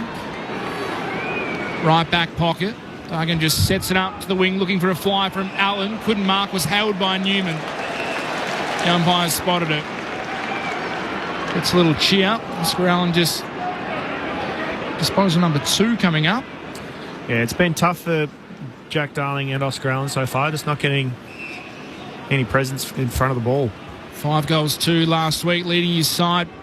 It's that comeback win against North Melbourne. Allen kicks it up, looking for a target in Darling over the top. Wiedering too strong. Just ripped it out of Darling's hands, took the intercept mark, and now flicks it wide by foot to Newman. Jacob Wiedering, 2-time fairest and best winner. Having another solid season. It's Newman now with ball in hand, kicks it up, looking for a target. Cripps flew from the side, took the mark, played on very quickly by hand to Hewitt. His kick inside the forward 50. Edwards takes the mark for the Eagles. He's been good today. Harry Edwards takes another intercept mark deep in defence for West Coast. Goes beyond defensive 50. He wants Allen front position. Going in there, Newman was able to spoil it to ground. Kennedy socked it once forward, then a second time, hacked it forward. Hoff got in the way for the Eagles. Comes to Gaff, then got it to Yo, kicks up into the air, would stay in play. It will, just Wiedering couldn't take the mark. Near centre wing, it came to Reid, who puts it out of bounds on the full. And the Blues will have it at left half back. They're up and in control at the moment. 4-7-31 to 2-2-14. 15 and a half gone in the second term. They might be bruised. They might be embattled. They've been tough today. That's not a great kick. You give them a wrap and, wow, that's just tumbled towards the boundary line. Deliberate. No, it's just a shocker from Lewis Young. Goodness me. It's out of bounds for a boundary throw in on the bounce. Couldn't have done it if he tried. No, it's amazing. Thrown in. One down here by Jack Williams for the Eagles. Went straight to Walsh. Tried to get a hand pass back. Did so to Hewitt. Involved was Lord again. Here's Cripps once more. Not a great hand pass. Walsh was down at his bootstraps, trying to pick it up and get it out. Kennedy can't keep it in. It's gone through the interchange gates for another throw-in. 4-7-31 Carlton, 2-2-14 West Coast, 16 gone in the second. It's the Hawks by 55, 5 minutes gone in the final term at the MCG over the Tigers. Ball spun back in. Matt Kennedy gets to the front of Jack Williams, taps it into the path of the first game of Lord. He had some time, was tackled by Kelly. Umpire said play on. Walsh over the loose ball was able to gather. Williams took him to ground. Unlucky, probably not to get a free kick there, Tim Kelly. Got the arms free, did Lord, but umpire gave him benefit of the doubt. Ball spun in the air. Cripps couldn't get the tap down, but Carlton. Yo took it, kicks it high up the wing. Darling flew out, couldn't mark. Cowan lays a tackle on him now, and we'll have another ball up. Patrick Cripps literally doing it all for Carlton at the moment. The skipper is in the ruck again against Jack Williams. Took it out of the ruck, handballed it into the space of Lord. He overran it, gave it to Kelly, handballed to Gaff, who was sitting on the ground, gave it back to Kelly, was immediately tackled to be a ball up again. Talk about the surface. Williams slips attempting to try the ruck duel, then Gaff slips just trying to get into position. Cripps is still in the ruck. He pushes Jack Williams out again, gathers, handballs it a metre to Kennedy. His kick was chopped off. The Eagles through Witherden. Off to Kelly, kick up towards half forward over the head of Hollins and Dewar. Wiedering got an awkward bounce. Carroll came out to meet it, retreated by hand to Ollie Hollins, shares it with Young. Now Hollins running outside half back, kicks it straight back to the Eagles. Cole takes the mark. Hands it off, chance to go inside forward 50. Long kick coming off the boot of Johnson. Ball still there to be won. Johnson looked to take it, but instead, Dewar couldn't quite keep it in over the boundary line. It's about 48 out from the Eagles' attacking goal in the left forward pocket. It's a blustery old day. If you've just joined us, the noise you can hear, the wind in the effects microphones. No rain at the moment, though. It has rained for a fair bit here in Perth as Jack Williams won it down, taken though by Carroll. Tried to take him on, ran straight towards him. And the Eagle tackled the Blue over the boundary line. It'll be a throw-in again. 51 out from West Coast attacking goal, heading to the right of our broadcast position, the city end of Perth Stadium. The Eagles are 2-2, Carlton 4-7, 19 gone in the second. Cripps does the ruck work once more, tapped it down to Chincotta, tackled immediately. Umpire says we'll ball it up again. They're waxing the ruck, Kennedy and Cripps. That's their second ruck options today. Cripps gets a fingertip to it, won it down. Here's Kennedy in close, can't pick it up. Ryan tries to for the Eagles, kicks straight into traffic. Still they're battling away here at left half forward. Ball hasn't moved for the last 40 seconds or so. Neither has the score. Carlton in front, 4-7 to 2-2 at the moment. He's a 17-point lead to the Blues. Just beating Jack Williams at the moment. Cripps again gets front position on the Eagles' backup ruckman. Kick from Kelly was smothered. Carroll gathered. A wayward kick off the side of the boot. Landed in the hands of Ollie Hollands. Off to Elijah Hollands. Kicks out towards Binns. Handball to Wiedering. Left half back. Key defender takes a bounce. Stops. Prompts and kicks short to Walsh, who provided the run. Wearing the white-blue boots today is Sam Walsh. Disposal number 10 coming up for him. Called to play on. Under pressure from Ryan. Just squeezes a kick up the wing. In front was Williams. Ball goes over the back. Kemp gathers. Kicks it to a one-on-one. Owies v Jimby. Foot race to get back. Jimby gets there first and cleverly taps it through for a rush behind. So Carlton's lead extends to 18 points. 4-8-32 the Blues, 2-2-14. The Eagles 20 minutes into the second. Patrick Cripps up to 19 touches. I think he's been stiffed to only have 2 official hit-outs too. I reckon he's had 4 more than that. Darling takes a massive fly, trying to get over the top of Oliver Hollands. Couldn't quite complete the mark though. It spills down and then taken high was Witherden. Knee in the back of the head. Big fly from Darling and certainly a massive knee into the back of Ollie Holland's head. It was a legitimate attempt though. The Eagles move it towards commentary. Ryan tries to fly as well, but in front this time Darling stayed down and took the mark. No need to fly when you position yourself like that, Jack. Just stood in front. Ryan almost pinched it, went up that high. Here's Darling kicking towards right half forward, but there's a group of 3 Blues. You could have picked anyone you wanted. Instead, it's been marked and an opportunity again for them to go forward through Newman. And then he turns it over. Messy football. This is Jeremy McGovern who marks. Oh, no. 3 kicks gone the way of Cripps. I watched McGovern take the mark. I didn't see the free kick. Darling will stand the mark. Darling took him out of the contest. Yeah. Right. So Cripps now with disposal 20. Moving it short. Newman. And then Newman almost turns it over. And then Witherden goes up and could have marked it and decided instead to spoil it over the boundary. It's not been name a game type stuff. No, it certainly has not. 4-8-32 the Blues, 2-2-14 the Eagles, 22 gone in the second term. This is Sunday footy on ABC Sport. Ball spun back in over the head of Kennedy and Williams. Chincotta out to meet it. He's tackled immediately. I was almost about to say cue the Benny Hill music. Only 20 minutes into the second. Not just yet. Ball spun up in the air. Pitnet tapped it down to Kennedy. Now Chincotta for the Blues. Kicks it inside the forward 50. Going back. Jeremy McGovern spilt the mark. Coming through on hands and knees. Durden gets it to Walsh. Snap around the body. Heading towards goal and heading left. 4-9. Not quite with their goal-kicking boots on just yet, as Shanway Woden and Sharad Wellingham point out. 4-9-33, Carlton 2-2-14 West Coast. Lead is 19 points. Hunt's got the kicking duties again for the Eagles. He'll send it towards the commentary wing. Massive pack there in front position. Bailey Williams, but couldn't mark it. Trying to hack it forward was Wiedering. Harley was on the deck. Harley Reid looked to knock it out towards Duggan. Got a hand pass to Williams. Kicked it straight into Pitternet. Ricocheted off him. Came down to Ryan. Was he taken high by Cripps? No. Certainly the Eagles and the fans thought he was. It's going to be a ball up rather instead. Attacking edge of the centre square for the Blues. Pitternet palmed it down. Cripps slid in, went out after it. Got some support from Walsh. Ball up in the end. Duggan also underneath all of that for the Eagles. Head downstairs to Bridget in just a moment. Pitnet palmed it down. It went, though, to the Eagles. Kelly. Reed, hand passed over his head. Akers was there, shrugged one tackle, gets a kick away inside forward 50, and there's going to be a free kick downfield as well. A little bit of afters here. Cripps got dealt with too. Reed's having a little chat. Followed the flight of the football. Certainly a bit going on. I think it was Akers after the kick. So Akers got the kick away. Was it Duggan who crashed into him? Yes. And then after that there was a bit more said. Meantime, downfield, Owies with a chance.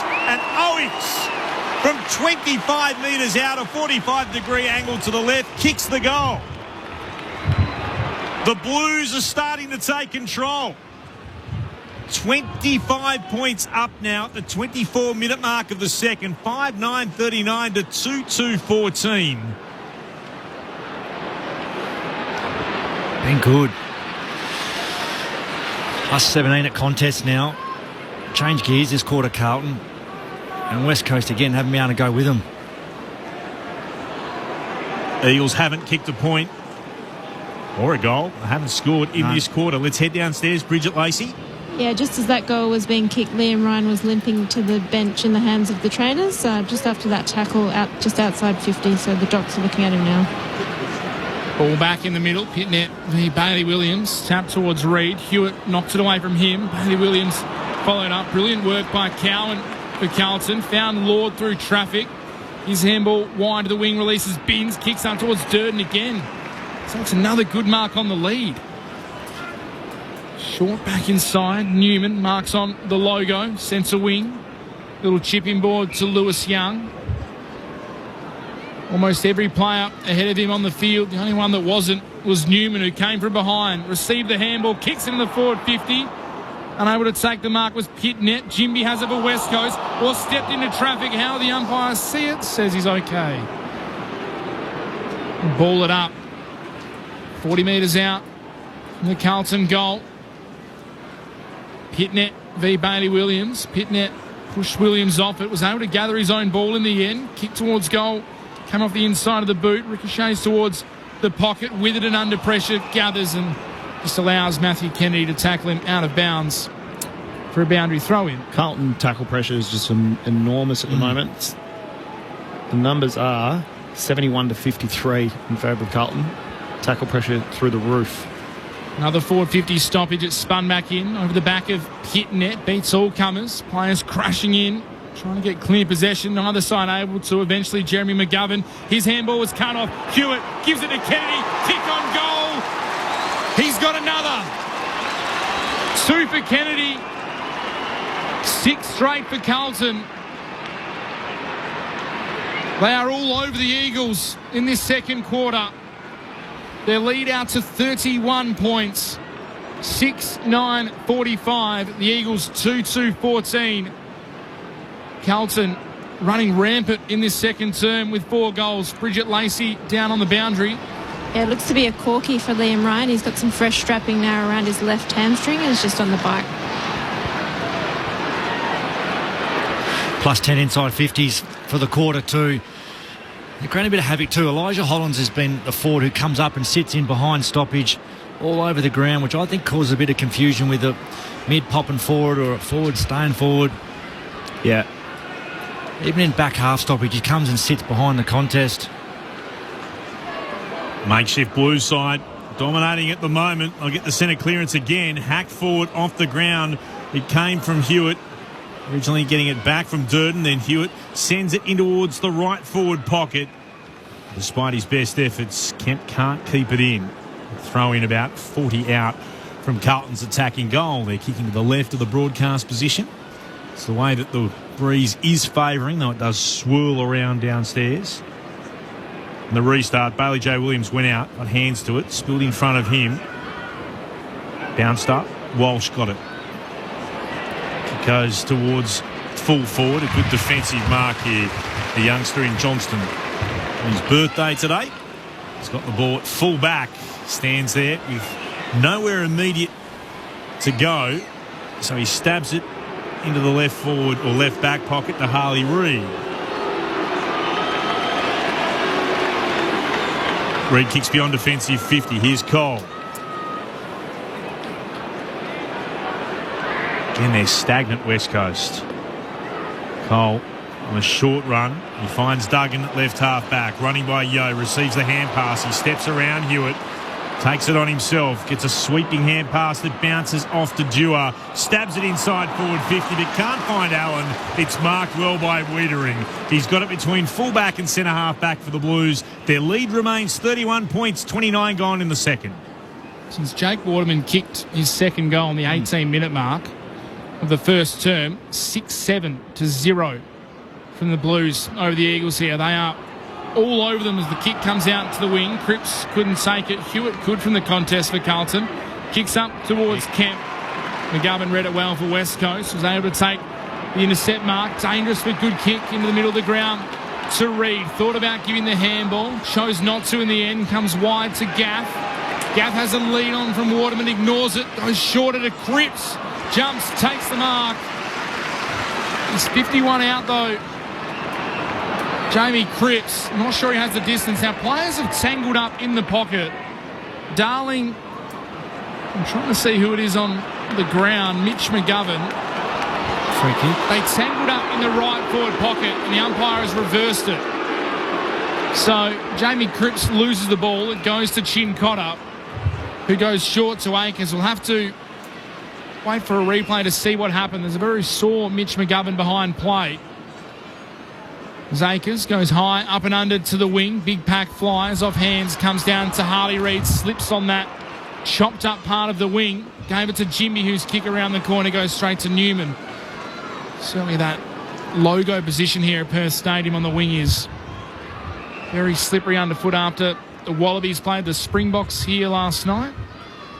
Newman's kick up the wing off hands again, bobbling towards the boundary. Hoff ricochets off his hands, goes out of bounds for a boundary throw-in. The Blues still lead by 31 points, 30 minutes into the second. Still haven't seen a replay about the reversal. Michael Voss downstairs on the bench. Thrown back in. Pitting it at the back. Won it down, but sharked by Yo. Swept the hand pass forward to Hoff from the logo, northern wing. Bounces a kick inside forward 50. Punched by Mitch McGovern, but in the direction of Cripps. Slipping over Chin Cotter. Cripps, hand passes to Gav. Has the backtrack, kicks around the body. Not well done. It came to Chin Cotter. He had it at left half back. Shared it with Newman. Now to Elijah Hollins. Gets the kick away under pressure. Comes to the commentary wing. Jimby punches it over the boundary line. It'll be a throw-in just shy of the Blues interchange gates.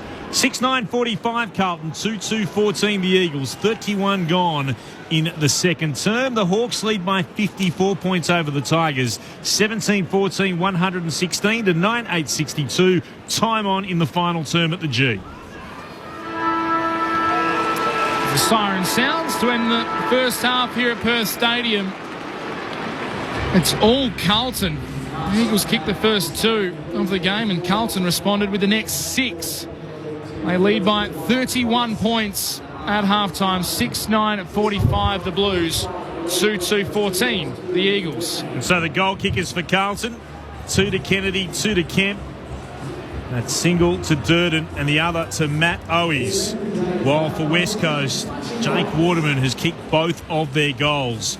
What was a 2-point advantage to the Blues, and it was only achieved right on the quarter time siren, has now become a very impressive 31-point advantage at half time. 6-9-45 to 2-2-14. Just repeating at the MCG, the Hawks now lead by 60 points over Richmond late in the game there, and earlier today the Bulldogs by 96 points over North Melbourne.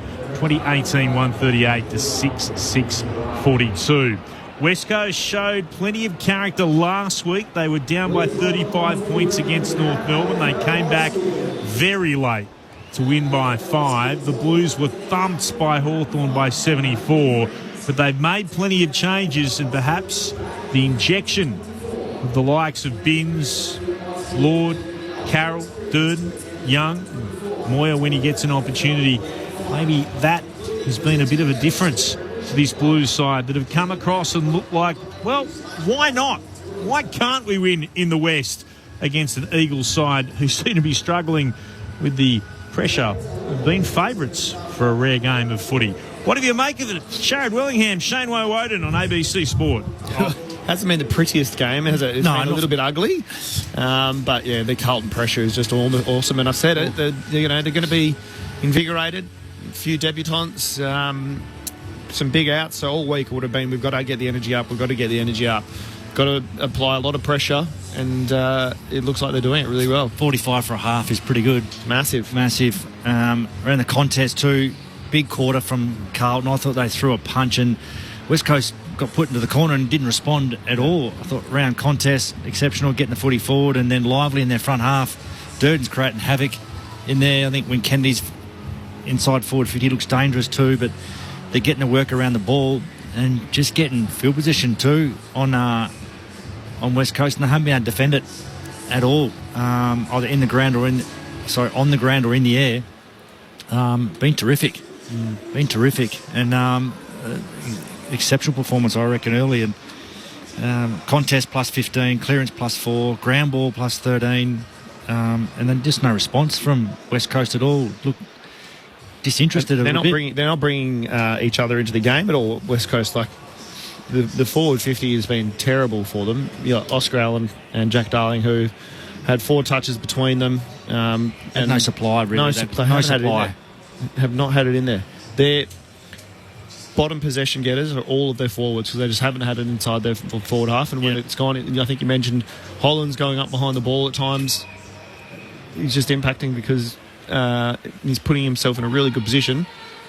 Ball does go into Eagles forward half. He's just bringing it straight back out. Yeah, they've done a few positional changes, Carlton, which they've had to through personnel. Ollie Holland's gone back, but as I said before, I think they're creating a little bit of havoc with their forwards, and sometimes 2 up to the contest too, because Kennedy will come up and either ruck or play as an extra mid. Elijah sits behind the footy, sometimes 5, sometimes 15, and then allows Cripps and Kennedy as mids or forwards to wink and a nod and go forward and just create a bit of confusion. And at times West Coast have 1 or 2 behind, but just can't influence the contest at all. So true credit to the coach's box for Carlton. They've created some havoc and put it on West Coast at the moment. I don't see it going anywhere either. I think West Coast didn't have any answers. I don't see what they can do to change things up. So it's going to be it's a tough one for them. Yeah, it certainly is. And I know it's this time of year, isn't it, when all hope's gone and you just... It's really hard to fight back in a game when you're second week from finishing the season. Yeah, that's right. So they'll need a response in the third, and we saw it last week with West Coast in the last, but they'll need to do it now. Proving that you can never, ever win. Remember last year or the year before, we did live ladder updates all the time, and people were texting in going, we're sick of the live ladder, stop doing it. Now we're getting requests, why aren't you doing the live ladder? Yeah. You just can't. But that's okay. We promise we will, at each of the quarters, let you know what the live ladder looks like. And at the moment, it looks like this. We knew how the top 6 were. Hawthorn, with their what will be thumping win over Richmond, up into 7th with 52 points. Carlton have moved up into 8th with 52 points, which leaves Fremantle, who have slid out of the 8s. They're 9th at the moment with 50 points. Collingwood, 10th with 48. If the Blues win, it's almost impossible to see Collingwood having any chance of playing finals, no matter what happens next week. And that's because the best they'll be able to come up points-wise will be 52, and they'll be at least 8 and a bit percentage points behind Carlton with the way things are at the moment. So Collingwood absolutely desperate for West Coast to try and do something in this second half. Fremantle will still have a hope. They have the hope that they will win when they've got Port Adelaide here to wrap things up next Sunday. Carlton have St Kilda at the Docklands on Sunday in the earlier game. So if the Blues win that, the Dockers will know that their chances are cooked.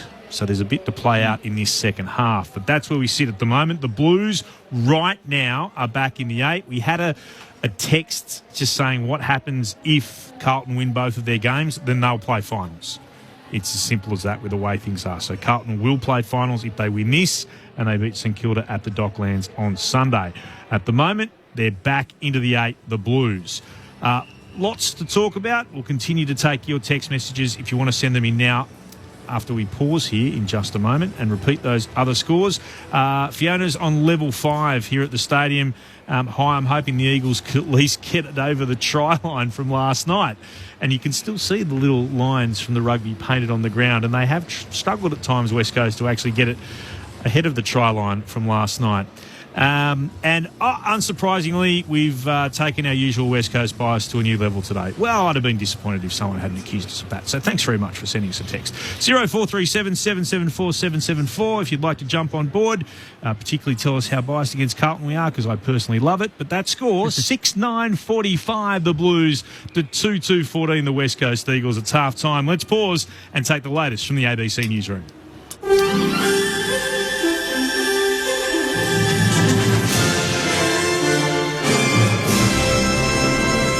ABC News. Hello, I'm Simon Lauder. The federal government has admitted it's struggling to get more bills passed in the Senate, with the Coalition and the Greens frequently teaming up to knock back legislation.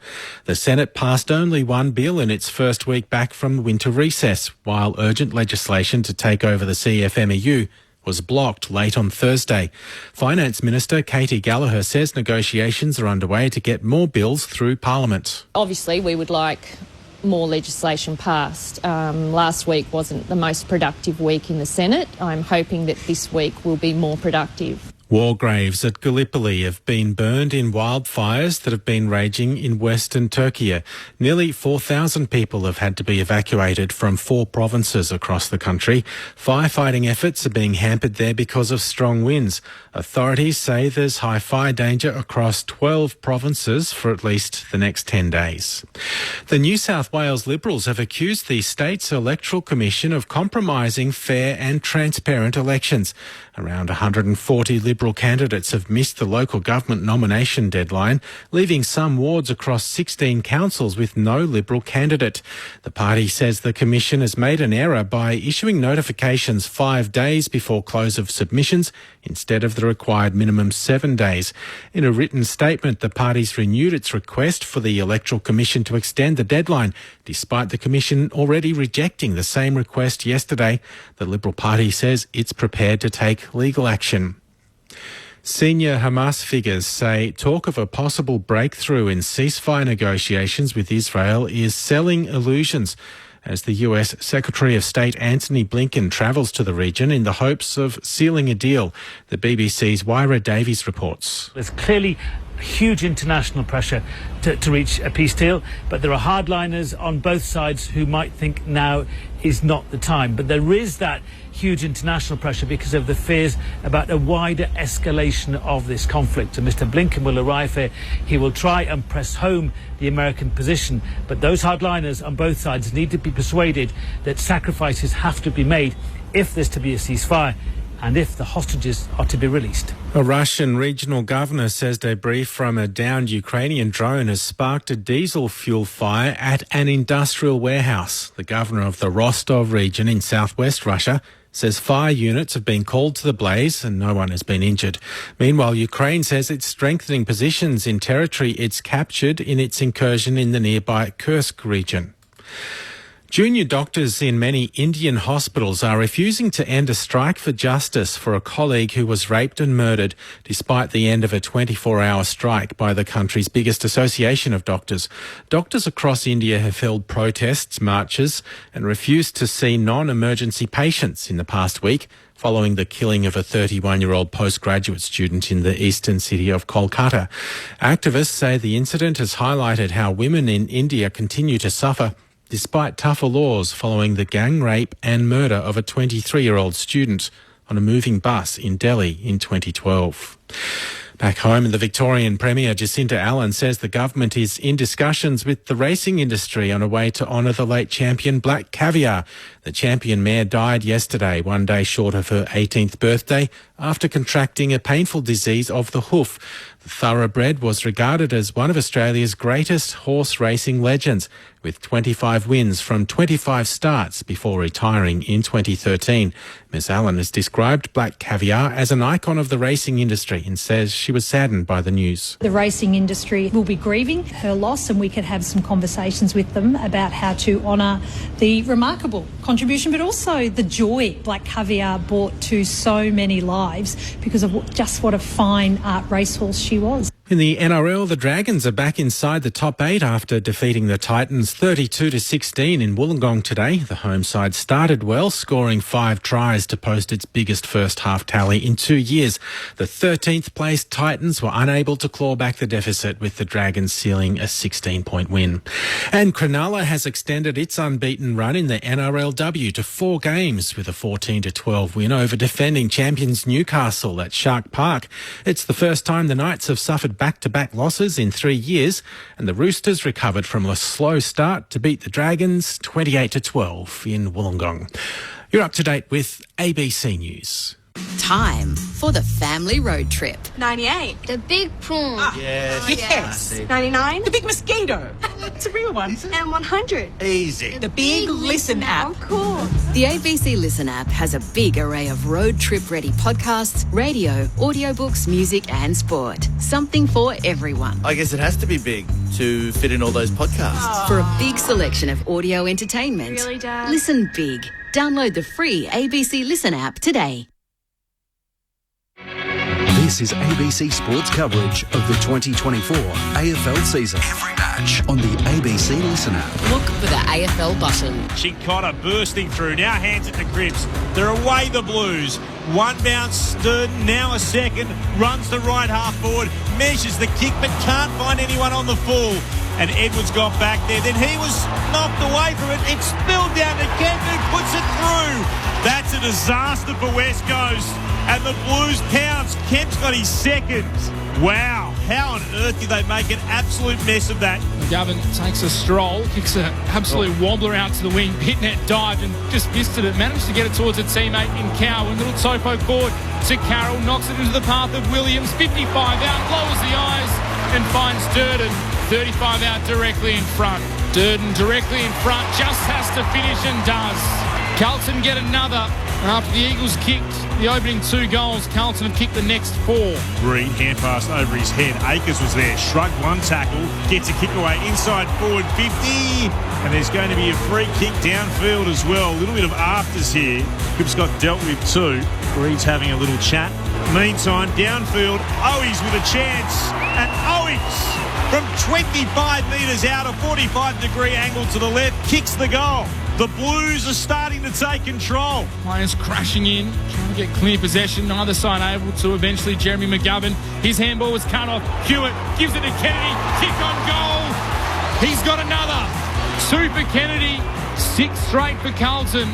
They are all over the Eagles in this second quarter. The 2024 AFL Premiership season. On your radio. ABC Sport Digital. And on the ABC Listen app. Good you could join us. We'll have all the stats for you very shortly here with Carlton leading 6-9-45 to the Eagles 2-2-14 at half-time. Still a blustery cold day by Perth standards, but no rain. It has bucketed down in recent times.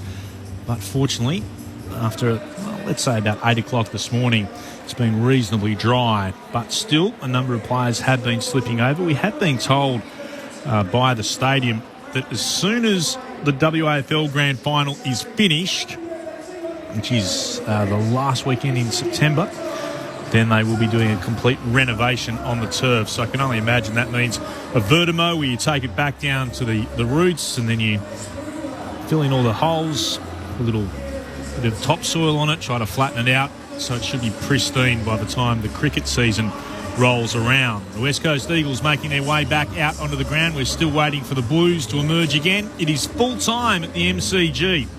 19-17, 131. The Hawks to Richmond's 10-8-68.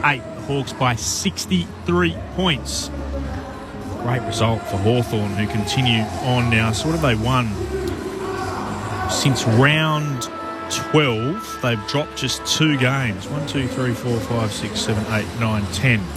10 of 12. Amazing performance from the Hawks. Are they the number one team from that point of the season? Would they be? Be close. The Giants have won, 7 in a row now? Yeah, GWS have won. Yeah, they've been outstanding of recent times as well.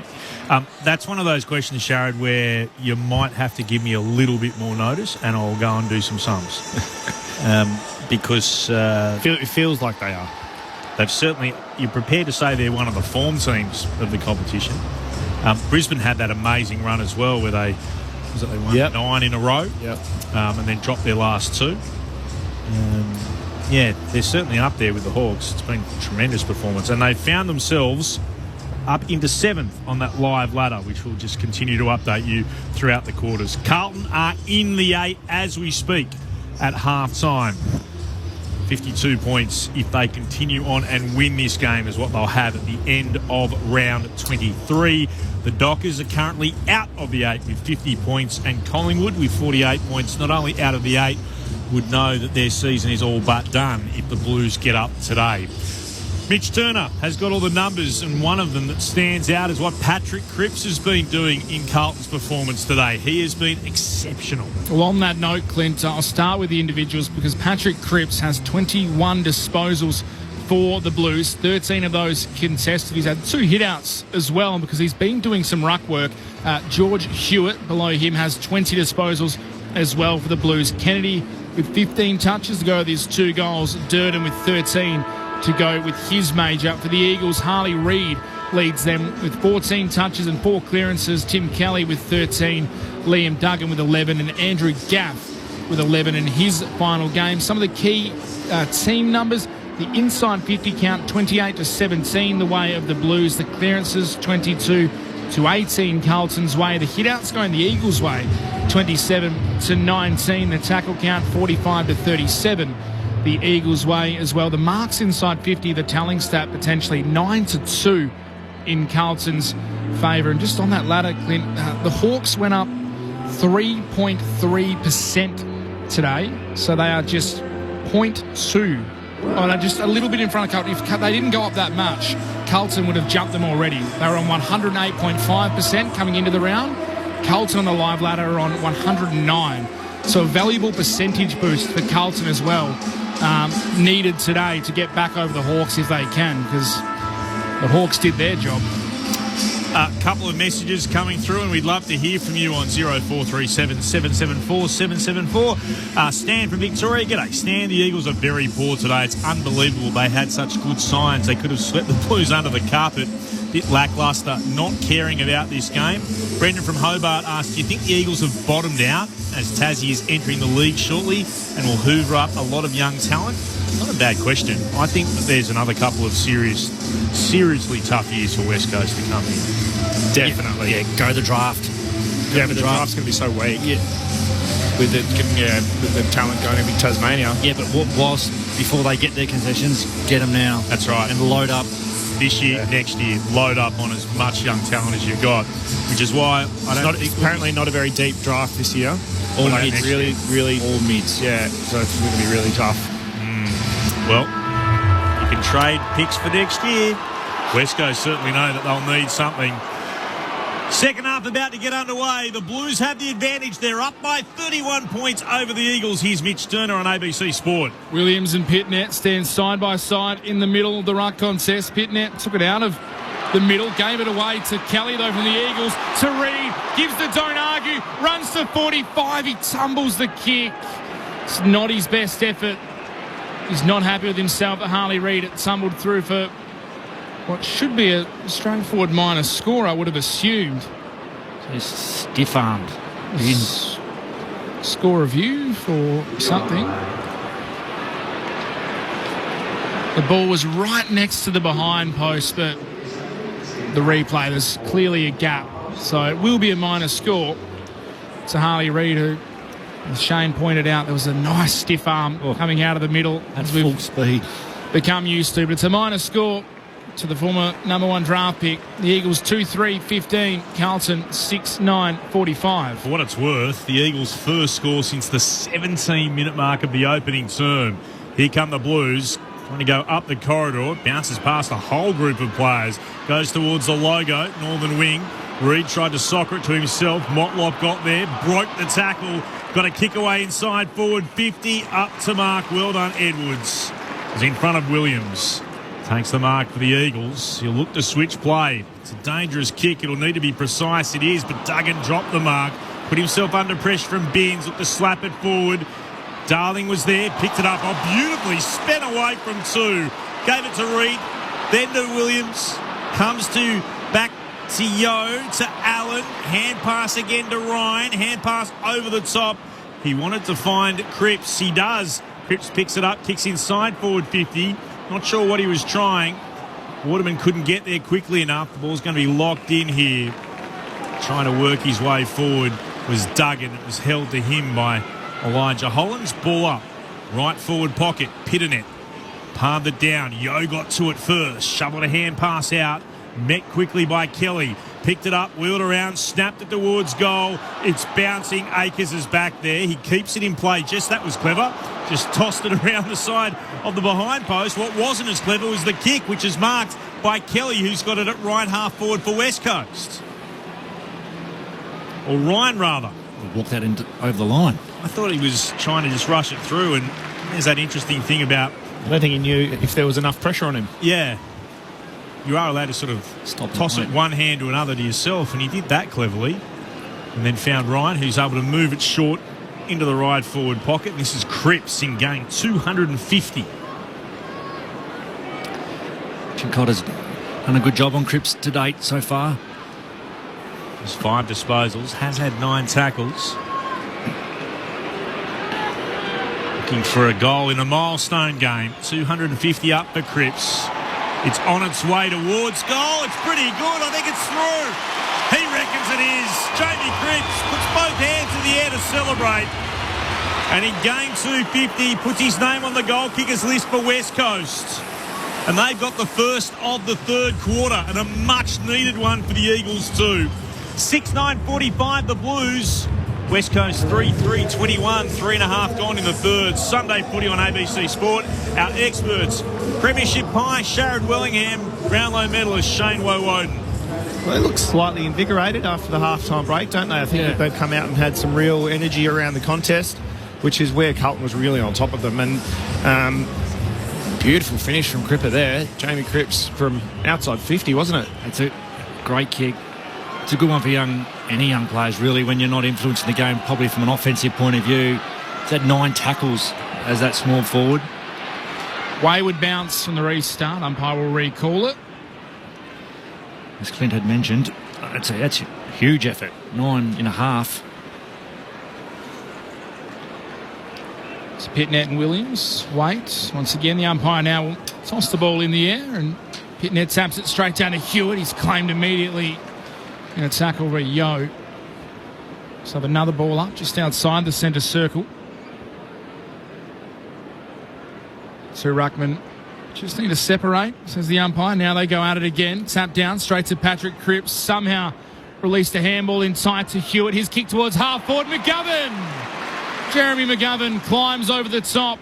Takes a great grab and immediately wants to move it up the wing to his great mate in Cripps, who was... thought he was infringed upon. So did the crowd, but the umpire's paid a free kick to his opponent.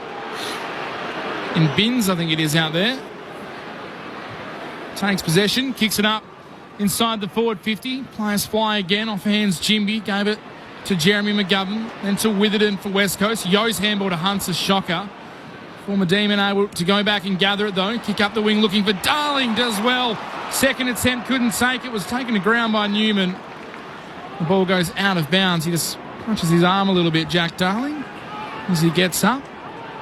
Has had a broken arm in recent years, has protection on it, but he'll be okay. The ball will be spun back in on the wing. Pitnet gets there.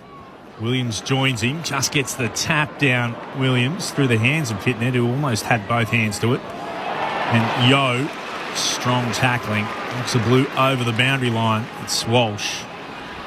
Ball in the call. Just forward of the wing for the West Coast Eagles, southern side of Perth Stadium. 6-9 plays 3-3. Blues in front, early stages of the third. Back into play. Williams front position. Bailey taps it down for the Eagles, but it went straight to Chincotta. Got it to Walsh. Kicks the Blues down the southern wing. Well done. Kennedy marks. Releases by hand. Cripps. Cripps kicks it long towards Williams, who marks it left full forward. Goodness me, he's a gun, Paddy Cripps. It's like saying water is wet, I know, but still, when you get to see it live, that's great. That contest that he had with Reid at the stoppage, both went to ground and Cripps just work rate, got up quickly and got on the bike and got to the next contest, got the handball received. Disposal 23 for him. Zach Williams, can he make it all count? He's going to try to kick around the body from left full forward. With the set snap, Williams makes it count for the Blues. And they respond immediately to the Eagles' early goal in this term. Carlton 7-9-51. Eagles 3-3-21. 30-point lead to Carlton. 7 gone in the third. Yeah, as you said, just got up. Yeah, they just want to get the ball in motion, keep going, not waiting. And good out the back.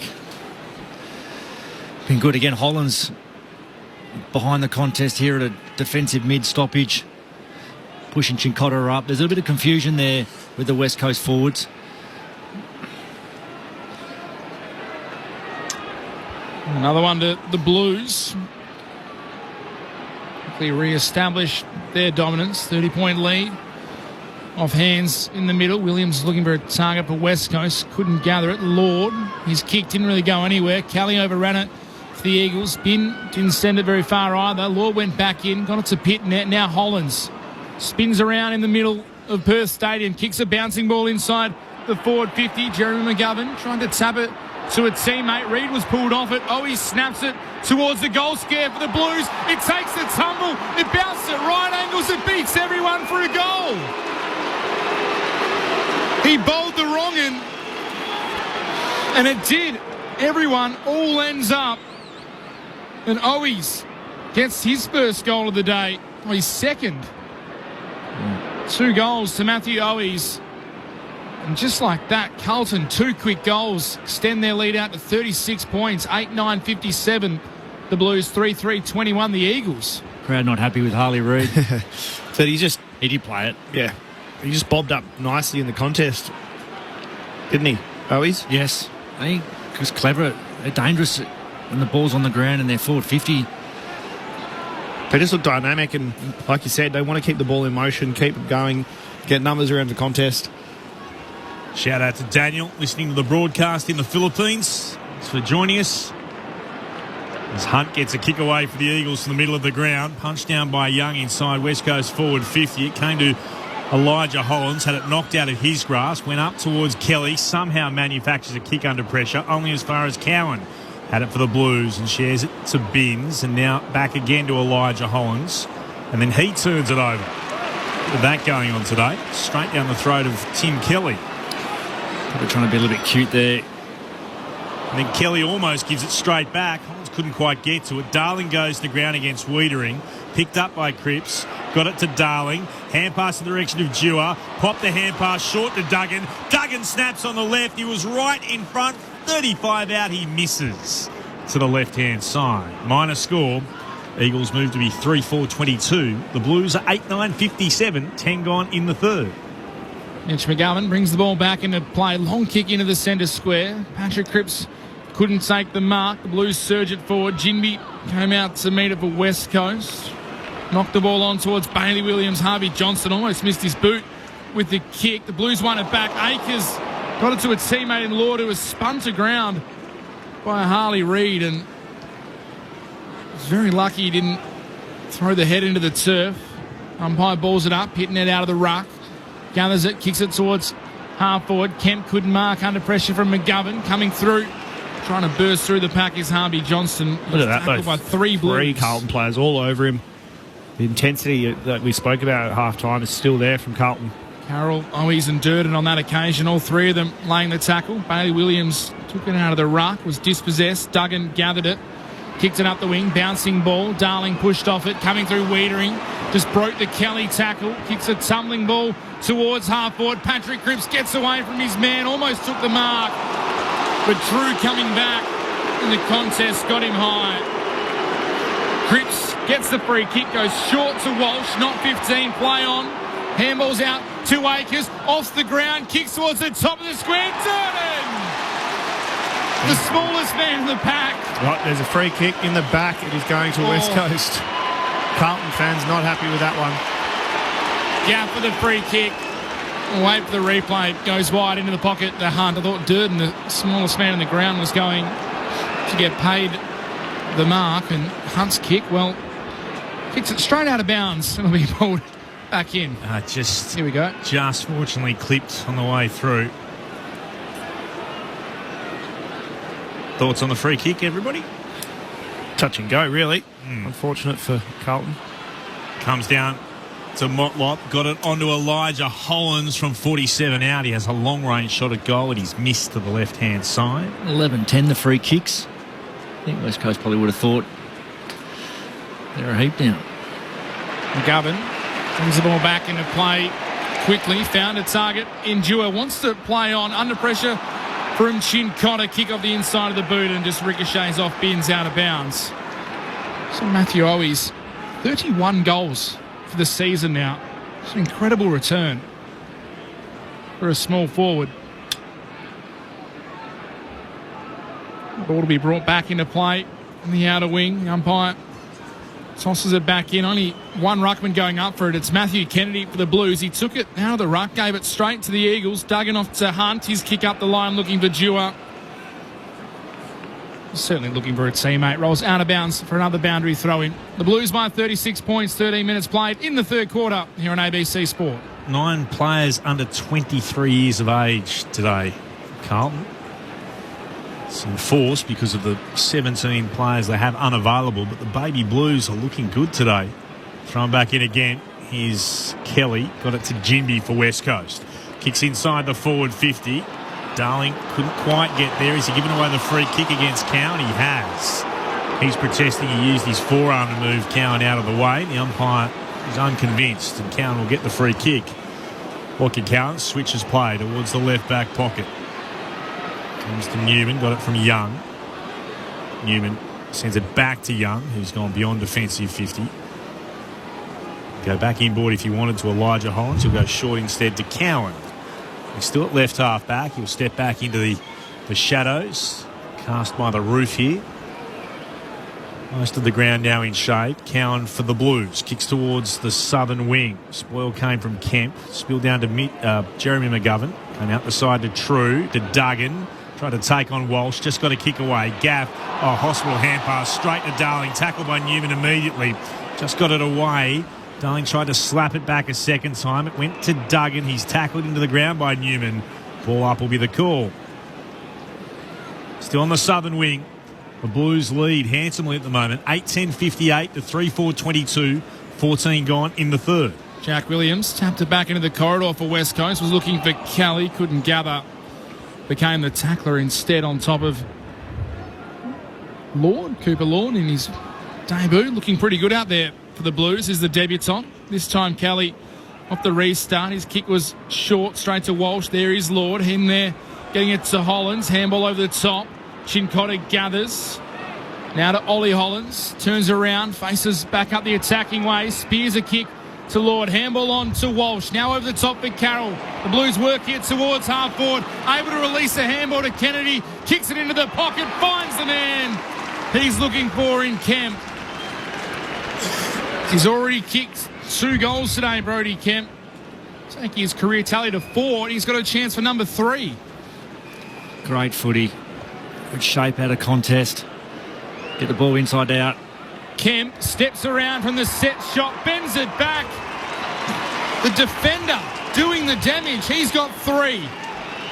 Carlton take their score to 9-10-64.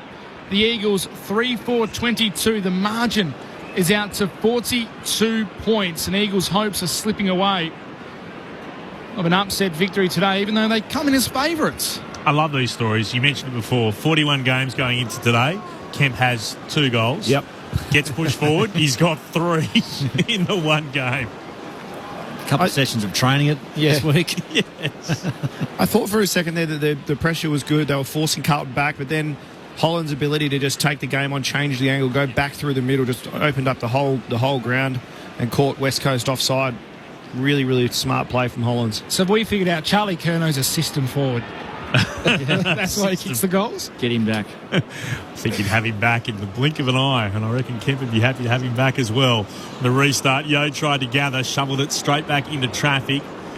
Hewitt was involved, got a hand pass out to Cripps, kicks a bouncing ball inside forward 50 for the Blues. Williams to Motlop, hands it off to Elijah Hollands, left forward pocket, has a snap at goal. It's out of bounds. No, it's just snuck in for a minor score. Just going inside the left-hand upright. So another behind for the Blues. 9-11-65 to 3-4-22. 17 gone in the third. Sunday footy on ABC Sport. Clint Wilden alongside Mitch Turner. Our experts, Premiership player Sharad Wellingham. Brownlow medalist Shane Woewode. Cole kicks it beyond defensive 50. Kennedy at the back of the Blues. Couldn't mark, but was able to go back and get the loose ball. Retreats to Lewis Young. High up and under. Looking for a target there in Carroll. Couldn't mark. Spills down to Duggan for the Eagles, who spears a kick to his co-captain in Allen. Little chip over the top in between teammates. Chincotta got a hand in there for the Blues. Tapped it towards Cowan, who's tackled by Cripps. Be a ball up on the wing. Maybe Kemp will be walking into the club this week and saying, Charlie, I've told you for years, whoever plays there kicks goals. Ball tossed up. Hitting it. Once again, takes it out of the ruck. His handball a little hot for Hewitt, but was able to go back and get it. Steps around Jack Williams cleverly. Now kicks towards that man, Kemp. At half forward, outpointed this time by Cole. Read the ball well. Takes intercept mark, and Eagles will be able to repel. Cole. On defensive 50. Still a blustery day here. Kicks towards the commentary wing. Mark taken. Allen off the deck. Gave it to Yo. Just throws it on the boot. Ryan out after it. He needs a handy shepherd here from Darling. Gets it. Ryan picks it up. Newman went to ground. His hand pass missed its target. Should have gone to Cripps. Instead, Elijah Holmes was able to get it and kick around the body. And he's able to find and spot a target. On in turn comes Ollie Hollands. Moving it on to Hewitt. Now to Ollie Hollands again. Kicks towards Ryan half forward. Out of bounds. Yeah, couldn't quite keep it in up against the interchange gates for the Blues. So it'll come back and throw it in. 9-11-65 Carlton. 3-4-22 the Eagles. Their year is just slipping away. So too is Collingwood's. More than likely so too Fremantle's with this result. The Blues are back in the 8 as we speak. Unlucky. I don't think that ball actually went out of bounds. Watching the replay, and it was marked initially by Cripps at half forward. So big. It's weird how it all works. Cripps has got the free kick from this stoppage anyway, and ends up with the ball in hand. So football karma. Patrick Cripps, disposal number 27, kicks up towards Pitney against Witherden. It goes over his head. The Carlton ruckman trying to tap it to a teammate. Yo stole it. His handball a little hot for Witherden. That bounced out of bounds. Umpire called play on. Now Jack Williams of West Coast kicks it up the wing, and Wiedering over the top of Allen. Takes the mark. His kick inside. Dangerous, but a good one to Ollie Hollands. That ball on the boundary over there bounced out by a metre. It did. Oh, well, they bounced it up. Nearly hit that. Kick inside to Motlop. Missed the target. The Blues have turned it over. Waterman steals it. Gives it to Gaff. Now Dewar, the handball, missed the target. Waterman tries to go back in. Coming the other way is Newman. And he's tied up. Messy bit of footballers will have a ball up back in the middle of the ground, slightly favouring the Carlton, well, the Eagles' attacking end. Shot Jared Schofield on the big screen. Eagles interim coach as West Coast win it down. Yo cleverly taps it into the path of Ryan. Kicks towards full forward. Darling tries to slip catch. Couldn't. Spilled out towards Wiedering. Going to work it again towards Ollie Hollands. Hand pass now to Hewitt. Will take a bounce at Ryan half back for the Blues. Kicks towards the commentary wing. Finds Cripps. This will be disposal 28. Working it over the top for Motlop. Tapped it to his advantage. Gathered. Hand pass meant for Newman. Slipped. Had to go back. Gathered it again. Tackled by Cole. Got a kick away inside forward 50. Oh, wow. And Owies has got it once more. Outmarking True. And he can go back and have a shot from about 45 metres out. And he'll start his approach in line with the right hand behind post. The effort is gone from West Coast at the moment. Surprised they haven't manned Owens up, because what he does gives him the spare. Chains it back through the back half of the ground. Matt Owies looking for his third. We're right behind the kick. He holds out both hands in celebration. The arms are held wide. There's high fives all round. The Blues are going to be back in the eights at the end of round 23. They're up to what is a game-high 49 points, 10-11-71. The Eagles 3-4-22. Owies with 3. Bridget Lacey's on the boundary. Jack Petrocelli, the West Coast sub, is into the game. He's just running into the forward line now. Jack Williams is the man who has been subbed out. Looks just like a tactical sub for West Coast at this point. One Jack for another. Paddy Cripps is playing some game, isn't he? Some game. Probably had another Huge 3 votes to him tonight. Is there a player in the league that lifts more for their side than Patrick Cripps? It's hard to pick one. He's a great leader. Puts them on his back almost every week. Ball back in the middle. Here he is on cue. Feeds it to his partner today in Hewitt, who goes short to Carroll. Hewitt just quietly has had 26 himself. Carroll's kick inside the forward 50, looking to Kemp. Over the back. Can't mark. Motlop swoop. Motlop goals. The team get around him. Jesse Motlop. Goal 5 for the season. The West Aussie playing in front of his home crowd. Read the ball at the back, kicked the goal, and it is a procession for Carlton at the moment. 11-11-77. The Eagles 3-4-22. Kicked 5 goals to 1 in this third term. They kicked 9 goals to 1 since quarter time. Yeah. Smart play by Motlop there, wasn't it? Just ducked out of the contest. Perfect front and centre. Hewitt's come along with Cripps this afternoon too. Like, he's been renowned for being a role player his whole career. He's been exceptional. Like, he's tough and hard and gets the job done. Very rarely say this, but it would be almost worth living in Melbourne to get to see Paddy Cripps every week. Almost. Blues go inside forward once more. Sliding out. Edwards can't take the mark for the Eagles. He's out to the side, and then it's taken here. Williams, good tackle, wrapped up Gaff. Pitnet just doing what he wants at centre bounce. Again wins it down against Bailey. Jay Walsh tried to dive on it. It'll affect the tackle though on Yo. Pitnet the other side. They've wrapped him up at left half forward for the Blues. True will give the footy back to the umpire. Bailey Jay wins it down this time for the Eagles. Comes out the side. Cripps is there once more, and he's tackled by Yo and Duggan. No disposal for him this time. He gets up and throws the ball back to the umpire. AJ rises, slaps it forward, bins over the top. He can't gather. Trying to get a hand out was Kennedy, but he was tackled to ground there by Yo. Ball up again, still at left half forward. Carlton have responded in a big way. The Eagles have been terribly disappointing. Cripps gets another kick away from the restart. Up into the air. Edwards takes the defensive mark. Harry, the right back pocket for West Coast. Will kick towards the southern wing. Massive pack up.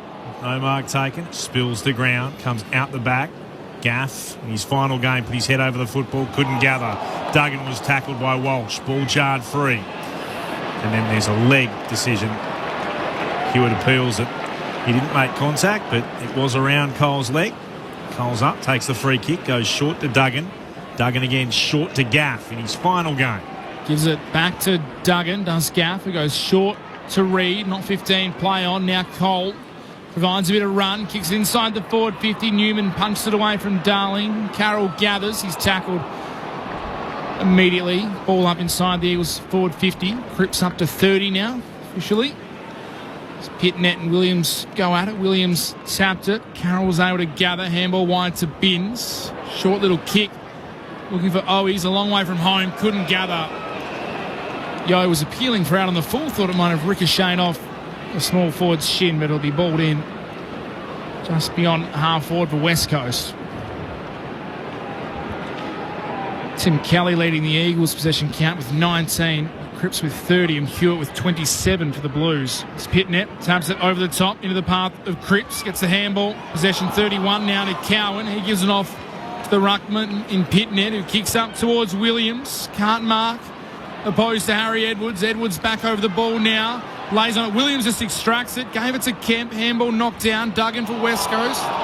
Comes through. Tried to spin through traffic. Put the arm out to fend off the tackler in Williams. The umpire said that's prior opportunity. He's paid holding the ball. So another opportunity for the Blues. It'll be Zach Williams. Free kick 48 metres out from goal. Will kick beyond 50. Shane True looks like he's tried to go to Cripps around stoppage and stuff, but it's too big and powerful. And Cripps just streamed past for the handball. Unfortunately, didn't get it. Zach Williams, wind swirling. Plays on, just tries to drill a low pass to Cripps. It was chopped off by Witherden before it could get there. Durden, somehow outside of the boot, it bounced over McGovern. It's picked up by Harry Edwards, who rushes through the behind. Durden clutching his wrist or shoulder. I think his shoulder's in a bit of trouble here, Corey Durden. It's a rush behind, minor score. 3-4-22 West Coast. Carlton now 11-12-78. Durden, shoulder might be out in the middle of the 50 there. He's got both of them strapped and he's in trouble. He looks in severe pain, doesn't he? Yeah, he's in real trouble. Just what Carlton really doesn't need, another injury. The trainers have come to him now as the Eagles move it towards left half back. Dewar getting it on to Duggan. Duggan's actually looked twice here at Durden as if to go, should we stop play? No, they're going to continue on, kicking down the line and up. Bailey J. Williams marks. Hands it off to Hoff. Gets away from Walsh. Kicks inside forward 50. Duggan stuck out the right hand. Couldn't mark. He's actually tackled two players on suspicion then. And the Blues move it beyond defensive 50. He wasn't sure who had it, whether it was McGovern or his teammate in Young, and decided he'd tackle both of them. Young was able to get the defensive rebound outside the defensive 50. Well, where else would you get a defensive rebound? It's over the boundary line for a throw-in at left half forward for West Coast. Interesting tactic from Jack Darling. Throwing in. Only J. Williams couldn't take it up against Pitnet. Petruccelli was there, gave it to Duggan. His kick was straight down the throat of Akers. Immediately kicked towards the logo. Kennedy couldn't mark. Jeremy McGovern gathers, gives it to Hunt. Back to Duggan for the Eagles. Kicks towards left half forward, but he turns it over. And Newman is down there to mark between centre half back and right half back for the Blues, who lead by a casual 56 points. 29 gone in the third.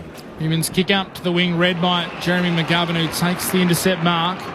Seeing the replay on Durden, he was tackled by the arm, trying to get a kick on goal, and it may have just dislocated that shoulder. So the kick from McGovern was a dangerous one, looking for a teammate in Cole. Williams got there for the Blues to intercept. I reckon he's copped a knock to the lower back. He's been paid the free kick. He just looks like he's copped a knock to the lower back, so trainer comes out to check on him. We'll just hold play. He pushes her away. Takes the kick, goes wide to Young, cut off by Ryan. Intercepts it, takes a bounce. He's calling for something inside the forward 50 to come at him eventually. Harley Reid just drops into the hole and takes the mark 40 metres out, almost directly in front. Took forever that footy to get there, didn't it? It was a kick like someone who had a sore back from Zach Williams. Wasn't great. It was good by Ryan. It didn't blaze away. Yeah, he was waiting for Waterman to come back up at him, but just kept leading towards goal, and the Carlton defender just cutting off the angle. So, yeah, it was great patience. Come back inside. The second goal of the quarter. The Harley Reid's first. The set shot is high and pulled well to the left. Sneaks in for a minus score. The Eagles 3-5-23, Carlton 11-12-78. Bridget Lacey downstairs. Corey Durden went straight down to the rooms with that left shoulder, and Ashton Moyer's currently warming up. If we encourage more tackling of the arms, we're going to see more shoulder injuries.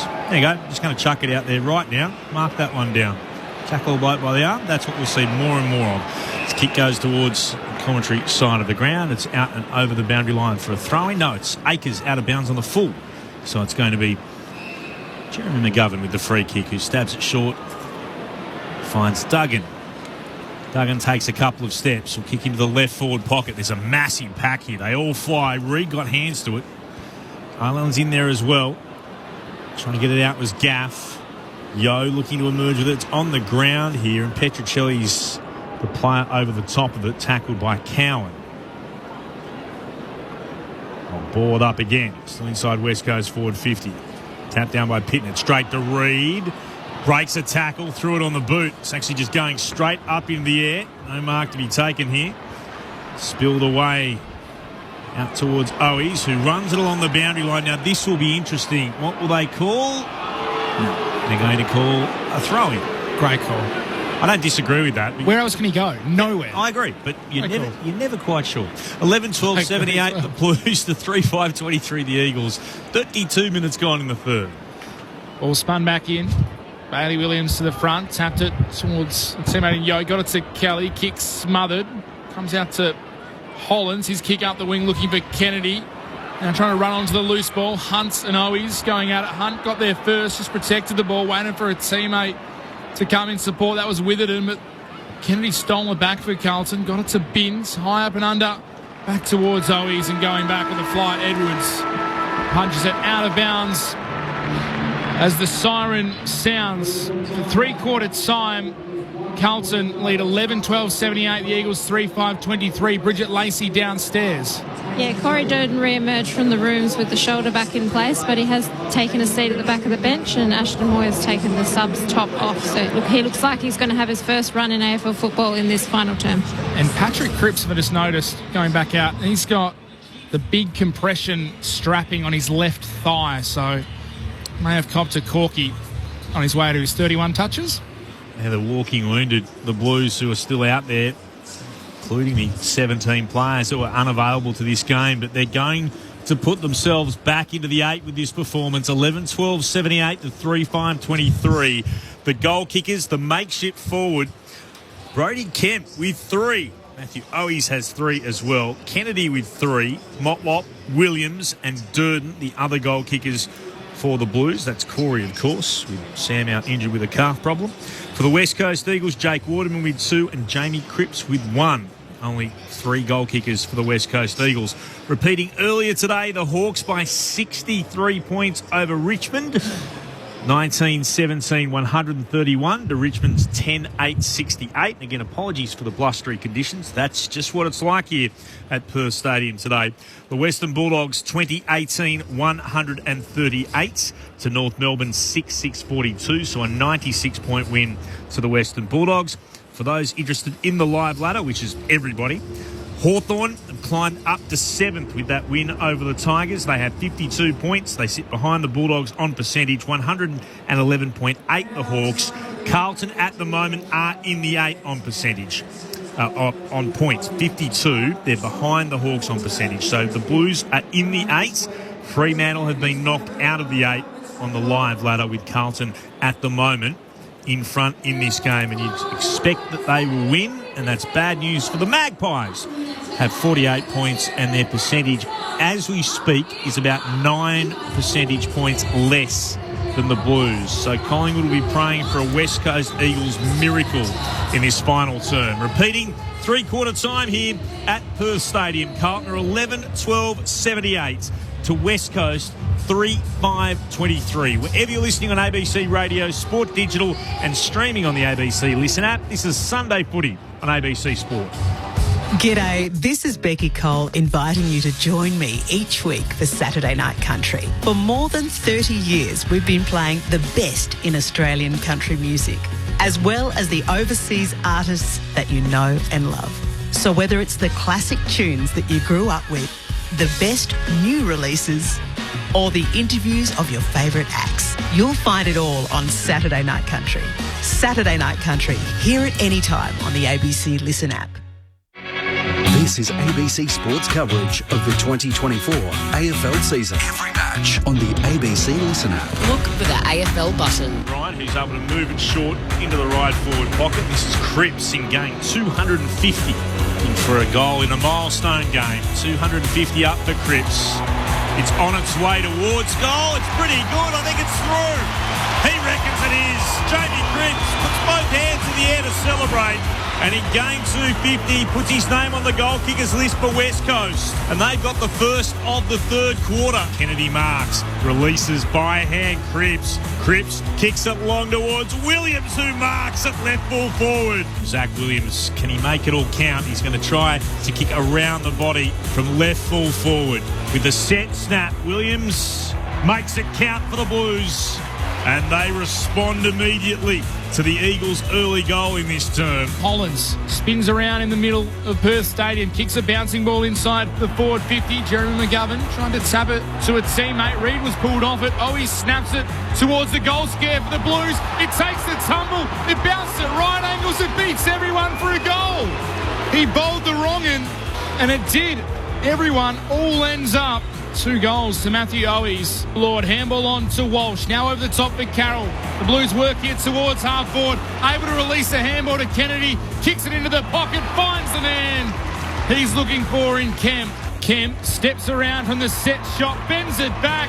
The defender doing the damage. He's got 3. The 2024 AFL Premiership season. On your radio. ABC Sport Digital. And on the ABC Listen app. It's the Blues by 55 points over the Eagles at three-quarter time. Let's get the thoughts of our experts, Sharad Wellingham and Shane Woden on ABC Sport. Again, a dominant quarter by Carlton. Really dominant, really strong, and foot to the throat type stuff here, which is really good. Like you said pre-game, they've got to get really up and about leading into the finals, which they've now put themselves in a position to be playing in. So, yeah, it's borderline insipid from West Coast, to be honest. But hopefully they can show some heart and energy in the last quarter. They're smacking them in all facets of the game. Everywhere. Contest, get the ball on the outside, work rate. You know, structurally they've pulled them apart a little bit through the game, but at the end of the day, being tougher and harder, cleaner, and worked extremely hard. Getting smacked in the contested possession. Yeah, plus 30. Disposals plus 65, so they're getting heaps of the footy. They're working. Patrick Cripps robbed a disposal by champion Data at three-quarter time. He's back to 30. Hewitt 27 for the Eagles. Duggan 22. Reid with 20 as the fourth quarter is about to get underway. Clint Wheeldon. No sense of theatre, champion Data. Christian Petrarca would remember that from the grand final. The restart, the Blues unsurprisingly win it again. And there is Cripps, 31st. He gave it back to Walsh, kicked towards centre half forward. Good mark to Tim Kelly for the Eagles. Running behind him, Gaff. In his last game of AFL football, gets it and kicks it to Duggan. Strong mark, hands it off to Witherden. They're at left half back, the Eagles. The kick will find Hoff back in the middle of the ground. He marks, thought about playing on, thought better of it. Waited for a moment, Hunt ran by. Hunt receives the hand pass. Kicks West Coast into the right forward pocket. They all fly. Allen claims the mark, and he's got it too. There was 4 up. Allen at the side. Wiedering saying, how on earth did you give that to Allen? I thought Wiedering had the first bite of that one. Again, we make that point. Wiedering was in front position. I reckon he's had the fingertips on it first go. But definitely. Allen at the back completed the grab. Oscar Allen, 45-degree angle to the right, 40 metres out, misses to the left-hand side. Another minor score for West Coast, 3-6-24 to 11-12-78. That's the Blues opening 80 seconds of the final term of round 23. Mitch McGovern goes long on defensive 50. Akers almost took a brilliant one-hander opposed to Gaff. He couldn't in the end. He ended up on top of the ball. Bailey Williams on top of him. It bobbled around enough for the umpire to say it'll be a ball up. Ball tossed in the air, pit net with a tap, but there's a free kick being paid off the ball at the stoppage. It's going against Cripps to Yo. So Yo to send the ball inside 50 for the Eagles. Just thumps it in there. Pack forms. Flying from the back was Pitnet. Couldn't mark. Waterman coming through at ground level. He lost it. Kelly and Walsh fighting over it. Somehow spills free. The umpire was very quick on the whistle. We'll ball it up. 20 metres out from the Eagles' goal. Williams goes up high, trying to tap it towards Allen. Picks it up with one hand. Did well to get a kick on it. Darling's handball out wide to Kelly. Has to retreat now beyond attacking 50 to Yo. Another high up and under to the hot spot. Off hands. Waterman and Duggan both trying to gather. Duggan did well. Broke a tackle, spun through and missed. Snap on the right boot, minus score. Does that pick up Kudafiti's like? Yeah, 3-7-25 the Eagles, 11-12-78. Oscar Allen, as you said, boy, just bent over and palmed the ball on the ground. Well, there is on that, number 43 making his debut for Carlton out there, who's on the field now, the sub in Ashton Moyer. Carlton bring it beyond their defensive 50. The fist to it then was Pitnet. Up as Yo. Got tackled by Akers. Spilled down to Elijah Hollins. Hand pass was meant for Cripps. Has to wait for it to bounce and then does gather again. Disposal 32. Moves it to Walsh. Kicks to a contest. Owi's front position. Tapped it down to Kemp. Back to Akers. Blues still in control. Gave it to Walsh. Kicked around the body. It tumbled its way towards Gaff and he marks defensively at right half back for the Eagles. Gaff will move it short. This is now with Kelly.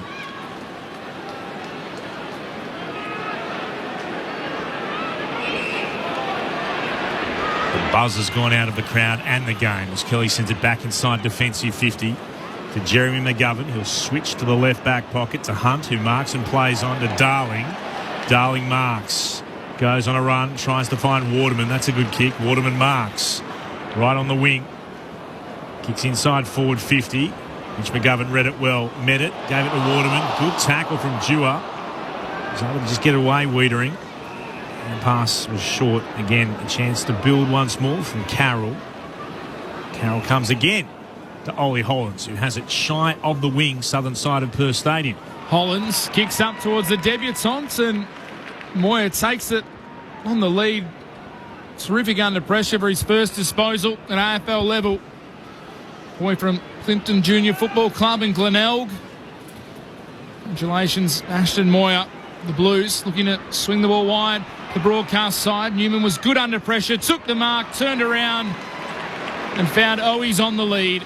Marks 45 out from goal, pretty much directly in front. He's going back but looking for a short lead. Now he tucks the mouthguard away. We'll go back for goal number 4. If he can kick it. He's never kicked 4 goals in a game. Matthew Owies, he doesn't set his sights on this one. He goes towards the debutant in Moyer on the lead, who takes a terrific grab under pressure. And he'll get a chance to go back. A set shot for his first goal in AFL footy. That's a great kick. Pulled that real late. Good mark too. There's an opponent right up him. Couldn't quite get it to ground. Ashton Moyer, picked 29 in 2023, on debut, kicks on goal and misses. You'll get another chance, I'm sure, but it's a minor score for the time being. Carlton 11-13, 79, West Coast 3-7-25.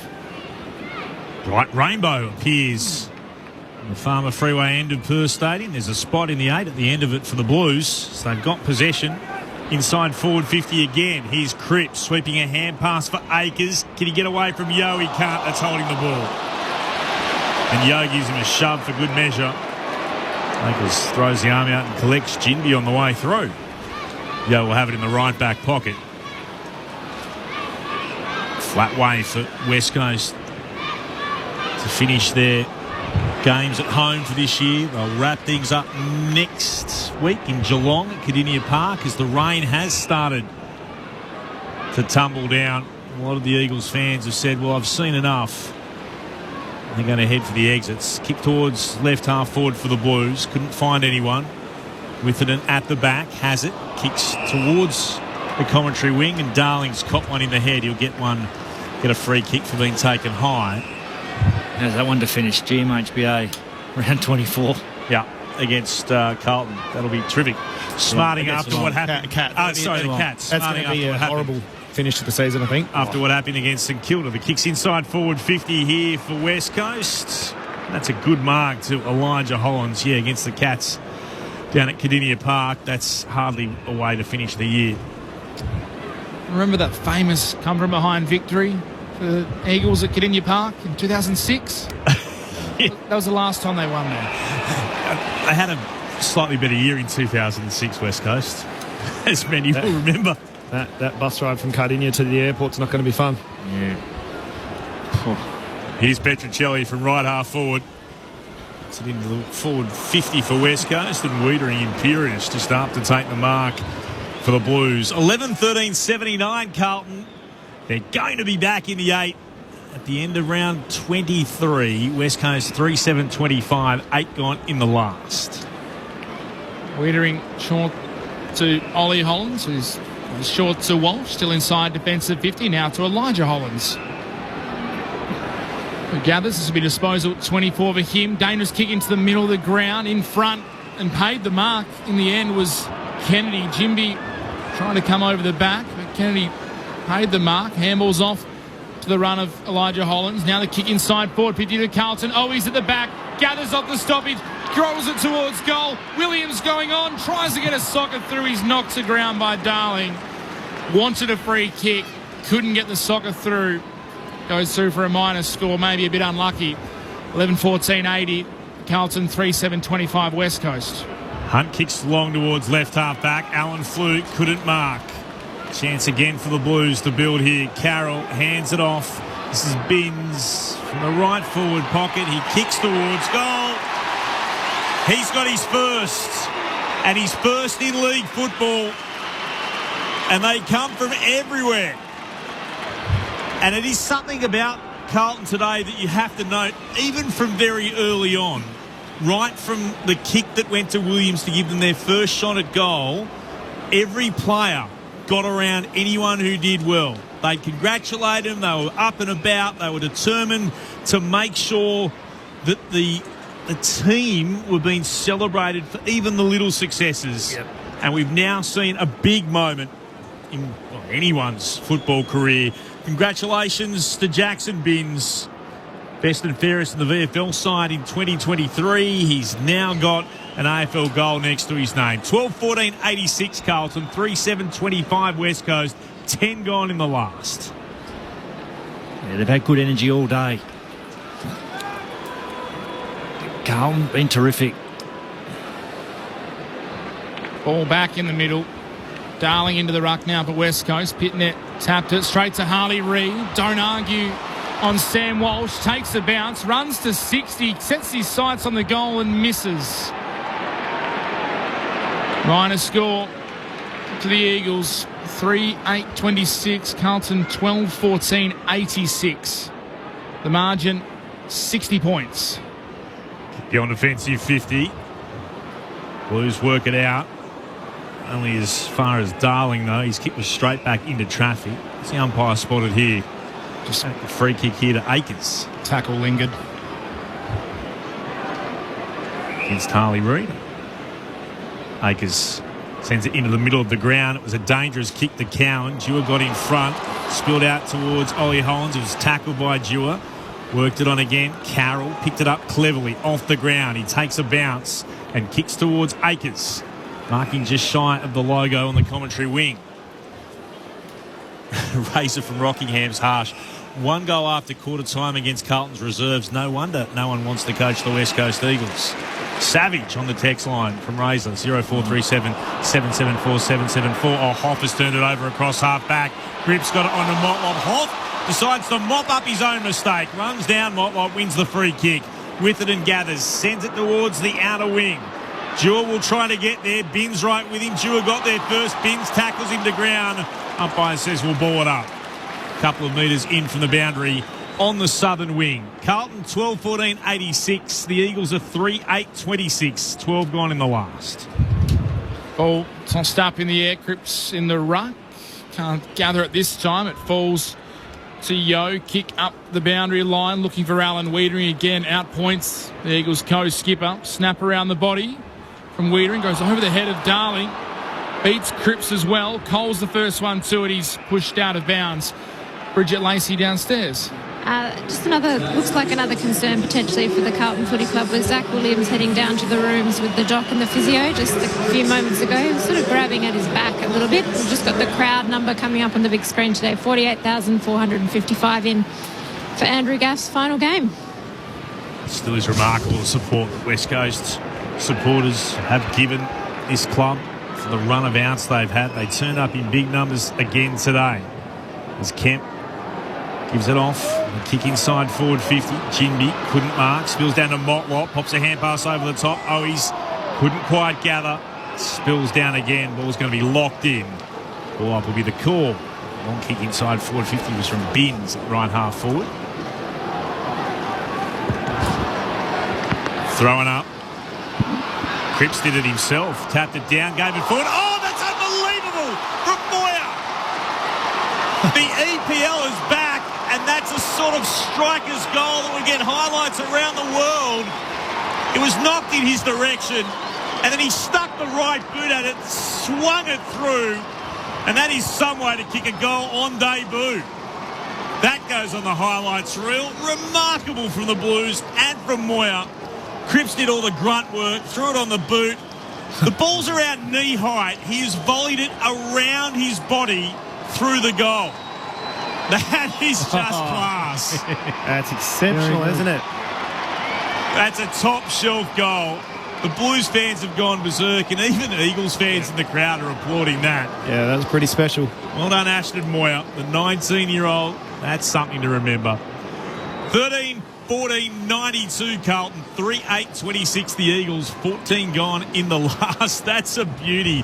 All his family are here, and they've absolutely loved that moment. It might be the best first goal we've seen in a long time. Hard to top that one.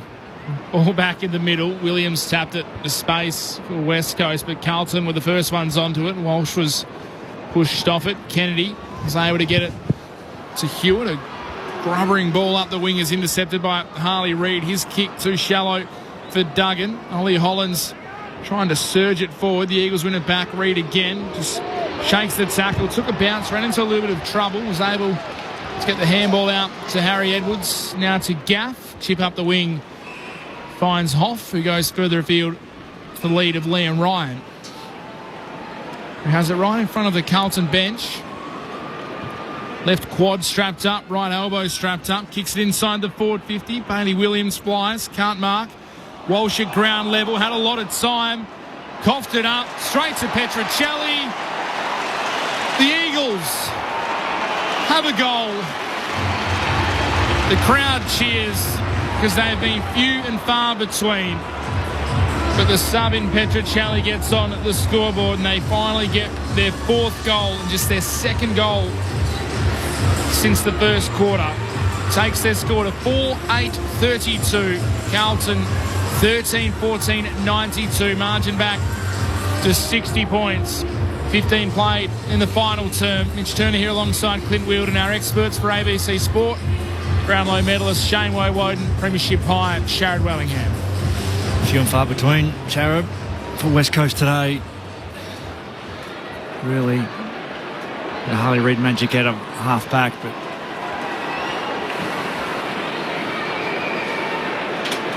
it's been horrid for West Coast. Like, there's just no other way to describe it. Saying farewell to Andrew Gaff, 250 games. Of course, to celebrate for Jamie Cripps, chance to win 3 straight for the first time in years, and they put in a stinker, but Harley Reid has just done the big don't argue through the middle, got it off to Yo, who'll kick into the right forward pocket. Chincotta spoils for Carlton. Tap forward by Allen, picked up by Waterman. Ryan was taken high, and he'll get the free kick deep in the right forward pocket. It's against Young. It's pretty sore. Just consolation goals right now. Absolutely taken high. Young putting his arm around the neck of Ryan to make sure he couldn't run towards the football. He stands on the boundary, right forward pocket, looks to work it around with the left. He's put it out of bounds on the full. Free kick to Carlton at right full-back. 60 points is the difference. Carlton in front, 17 gone in the last. Ball will be kicked out deep from defence by the Blues. Goes out looking for a mark in Kemp. Terrific grab from 4 deep in the pack. He's been solid, hasn't he? He's filled that roll up forward that we were chatting about pre-game, and to be honest, all week, who would fill the roles, and Kemp has been one of them. As he kicks up the wing, Williams, good mark for the Eagles, ground level. Hewitt, industrious all day, he lost the ball. McGovern took it for West Coast, he's tackled, dispossessed. Now Yo dives in. We'll have a ball up on the wing. Kemp, 3 goals today alongside Matthew Owies. No Curnow, no Mackay. Not too many issues.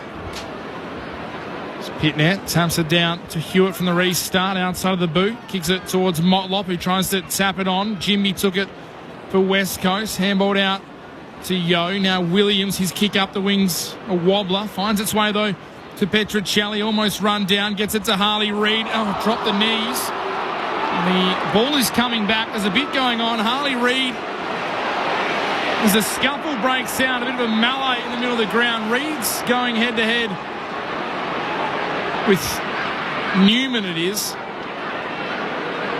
And all that, it's a free kick to Ollie Hollins, who flings it wide.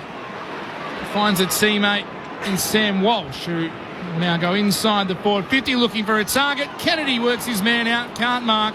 Jimby gathers for West Coast, coughs up the handball to Motlop. He flicks it back to Hewitt. Another disposal for him as he kicks it high towards the hot spot. No mark taken. Motlop rode the bump, handballed off to Lord, who was just pushed off his kick. Upended, wasn't he? Clearing kick. Goes towards the southern wing. Wiedering picks it up. Gets it on in turn to Newman. Tries to send it to Lord. Intercepted, though. Chance here for West Coast to build again. Came from Johnson in towards Gaff. Sends it to Dewar. Just shy of the logo, southern wing. The kick is on the run to Ryan. Marks plays on, goes looking for Allen against Wiedering. Wiedering brings it to ground. Allen tries to pick it up again. Real pressure came from Young. It's knocked over the boundary line. It'll be a throw-in at left full forward for West Coast. They are still some way shy of going past their worst ever score against Carlton, which was 6-8-44 in round 7 2023. So that's something that West Coast might try to avoid. At the moment, their lowest ever score against the Blues in what is their 51st meeting. To the outer side came from the Blues, and it's marked there by Cole, the boot of Binns. So Cole gets told to move it on. He'll do so now, going back towards full forward. Williams front position. Flying Ryan! He was third in a line of 4, and Liam Ryan brings down the mark for the West Coast Eagles. It's a better angle than he had previously. He's probably 2 or 3 metres in from the boundary, and this time he's in the right spot for the right footer. Looking to snap around the body with the set snap. Ryan misses. 4-9-33 the Eagles. 13-14-92 the Blues.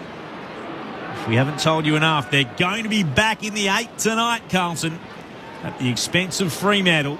21 minutes gone in the last here in Perth Stadium.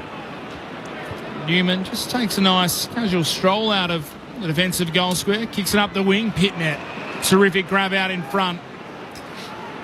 He's played well today as he goes short to Hewitt. Disposal number 32 coming up for him. 10 tackles, 9 contested possessions, 8 score involvements. Retreats back in defence to Wiedering. Took the mark, played on, ran into a little bit of trouble. Tries to bring the ball out to Akers. Had to take it on the half volley. Then to Cincotta. He was tripped. Umpire said play on. Managed to get it to Hewitt. Now to Newman. Bumped as he kicked. And just a bit late from Jamie Cripps. It'll be a downfield free kick going the way of Kemp and Carlton. So between wing and half forward. Kemp goes short again to Hewitt, who just continues to rack up possessions. Swings it into the middle of the ground. Mark taken by Cowan. Goes inside the forward 50. Looking for Kennedy. Bodies clash. Can't mark. He's at ground level. Rode the bump. Got it out to Kennedy. Now Binns. Top of the goal square. Looking for a teammate. Gaff. Couldn't spoil. Witherden just comes through and chips it through. Off the ground for a minor score. Another rush behind. So 13-15. 93 Carlton. 4-9. 33 Eagles. Margin once again is 60 points. Still a few minutes left in this final term. Witherden went looking long to try to find Ryan at left half back. Eventually he ends up with it. Steps straight into trouble. Tackled by Kennedy. Ball jarred out. He's picked it up. Carroll, or Walsh rather, handed it on. Comes now to Binns and then back to Ollie Hollands. He'll kick into the right forward pocket. Flying! Oh, Kemp! He is a forward! Wow! That's an amazing grab from the Blue. Just leapt up into the air like he'd played up front all his life. Gives Vossi options now, doesn't it? Certainly does. That was a spectacular mark. Not too much lift from the West Coast player, but just enormous launch. Deserves a goal, that mark. He's only slightly to the right of centre. He'll kick from no more than 25 outs. The Blues fans, they rise to their feet. And Kemp, he celebrates as he should. 4 goals for Brodie Kemp. Throwing forward through lack of other options. He's looking like a full forward right now. That's still one of the best marks we've seen this year. And it's come from a genuine backman using Witherden as a stepladder. 14-15-99 the Blues. 4-9-33 the Eagles. What about that? Bridget Lacey's downstairs. Yeah, I mentioned Zach Williams a little bit earlier. He did come back onto the bench, but he hasn't made any moves to come back on the ground. Paddy Cripps is also spending these last few minutes off, and Mitch McGovern's been off for a while, so they're just protecting a few late in this game, Carlton. As you would. Yeah. And Patrick Cripps has probably deserved it today. The Carlton skipper, 35 touches. He's taken it fairly easy in this final term. The Eagles from the restart. Yo off to Harley Reid. Disposal 25 of him. Takes a bounce as he's corralled wide by Carroll. Goes short to Gaff. Gets another cheer. The veteran in his last game. Kicks it inside the board. You're right. It flew high. Couldn't take the mark. Could have been mark of the year. He spilt it. The kick comes out towards defensive 50 for Carlton. It's punched away. Jamie Cripps gathers on the boundary, runs inside, and game 250 misses. Minus score. Fly from Liam Ryan. The replay here. Enormous. Straight into the back of through the midst. Oh, it was massive, but he dropped it. 4-10-34 the Eagles, 14-15-99 Carlton. It is the reason you should never go home, because this game's been done and dusted since half-time, but you've missed an amazing mark from Kemp and still potentially an amazing mark from Liam Ryan. The Eagles have won the ball back inside forward 50. Gaff had a snap and missed, didn't get any purchase on the kick. Young with the intercept mark in front of the behind line. Newman was the player with the clanger. Kick beyond defensive 50. No mark taken. Trying to pick it up then was Williams. Got it back towards Gaff. Gave it to Hunt. Kicks back to full forward for West Coast. Trying to get away through here was Cripps. Hand pass off to Yo. Broke one tackle. Hand pass back to Cripps, or ran straight into Akers. Akers sliding onto his knees. Hand pass back again. It comes through Young, then Ollie Hollands, then a clearing kick. Goes straight up into the air. Again off a pack. Spilled down towards Yo. He got it on to Reid, who kicks towards goal. Defensive mark right on the behind line. Chance for the Blues to set up again through Cowan. 14-15-99 Carlton. 4-10-34 the Eagles. 26 gone in the last. Carlton bring the ball back outside defensive 50. Ryan at the front. Couldn't mark. Play on, says the umpire. Coughs it up. Hewitt in there again. His handball couldn't find its teammate. Now Williams for the Eagles gave it straight to Lord. He was tackled high up. I said play on. Kelly's kick inside the forward 50s off the side of the boot and goes out of bounds on the full. So Carlton will win possession back. Chin Connor will take the free kick. So Stingers well and truly gone out of this game as the seconds tick down. Carlton are in front by 65 points. Chincotta's kick up the wing off hands. Gaff getting another late possession in his career. The Eagles work it forward to Ryan, and, well, that sums up the day. Wiedering put the pressure on. Ryan's kick was off the side of the boot, out of bounds on the full. And Carlton will win it back, and that really does kind of sum up their day. The pressure from Carlton, the Eagles forced into a mistake. Defended their back 50 really well today.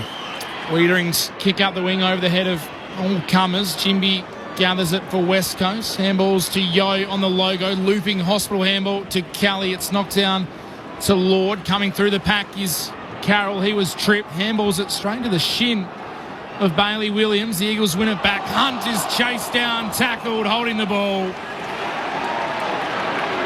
Newman wins the free kick. Carlton win the ball back as the seconds continue to tick. Late stages here, round 23 action. Carlton with a strong lead. Just a correction, by the way, their lowest score West Coast against the Blues, 30 points back in 2001. So they have dodged that. They're bruised, they're beleaguered, but the baby Blues are back in the eights. They beat the Eagles by 65 points. We are the Navy Blues. We are the old dark Navy Blues. We're the team that never lets you down. We're the only team old Carlton knows. We're all the champions they like to send up. We'll keep our end up, and they will know that against the famous old dark Blues. So Carlton came west with 17 players unavailable. They led by 2 points at quarter time, by 31 at the half, by 55 at the final change, to win by 65 in front of 48,455. It's season over, all but for Collingwood, and Fremantle are out of the eights. But the Blues, with one of the most courageous wins they've had in recent times, they're back in the eight. We are the Navy Blues. We are the old dark Navy Blues. We're the team that never lets you down. We're the only team old Carlton knows. We're all the champions they like to send up. We'll keep our end up, and they will know that they've been playing against the famous old dark Blues.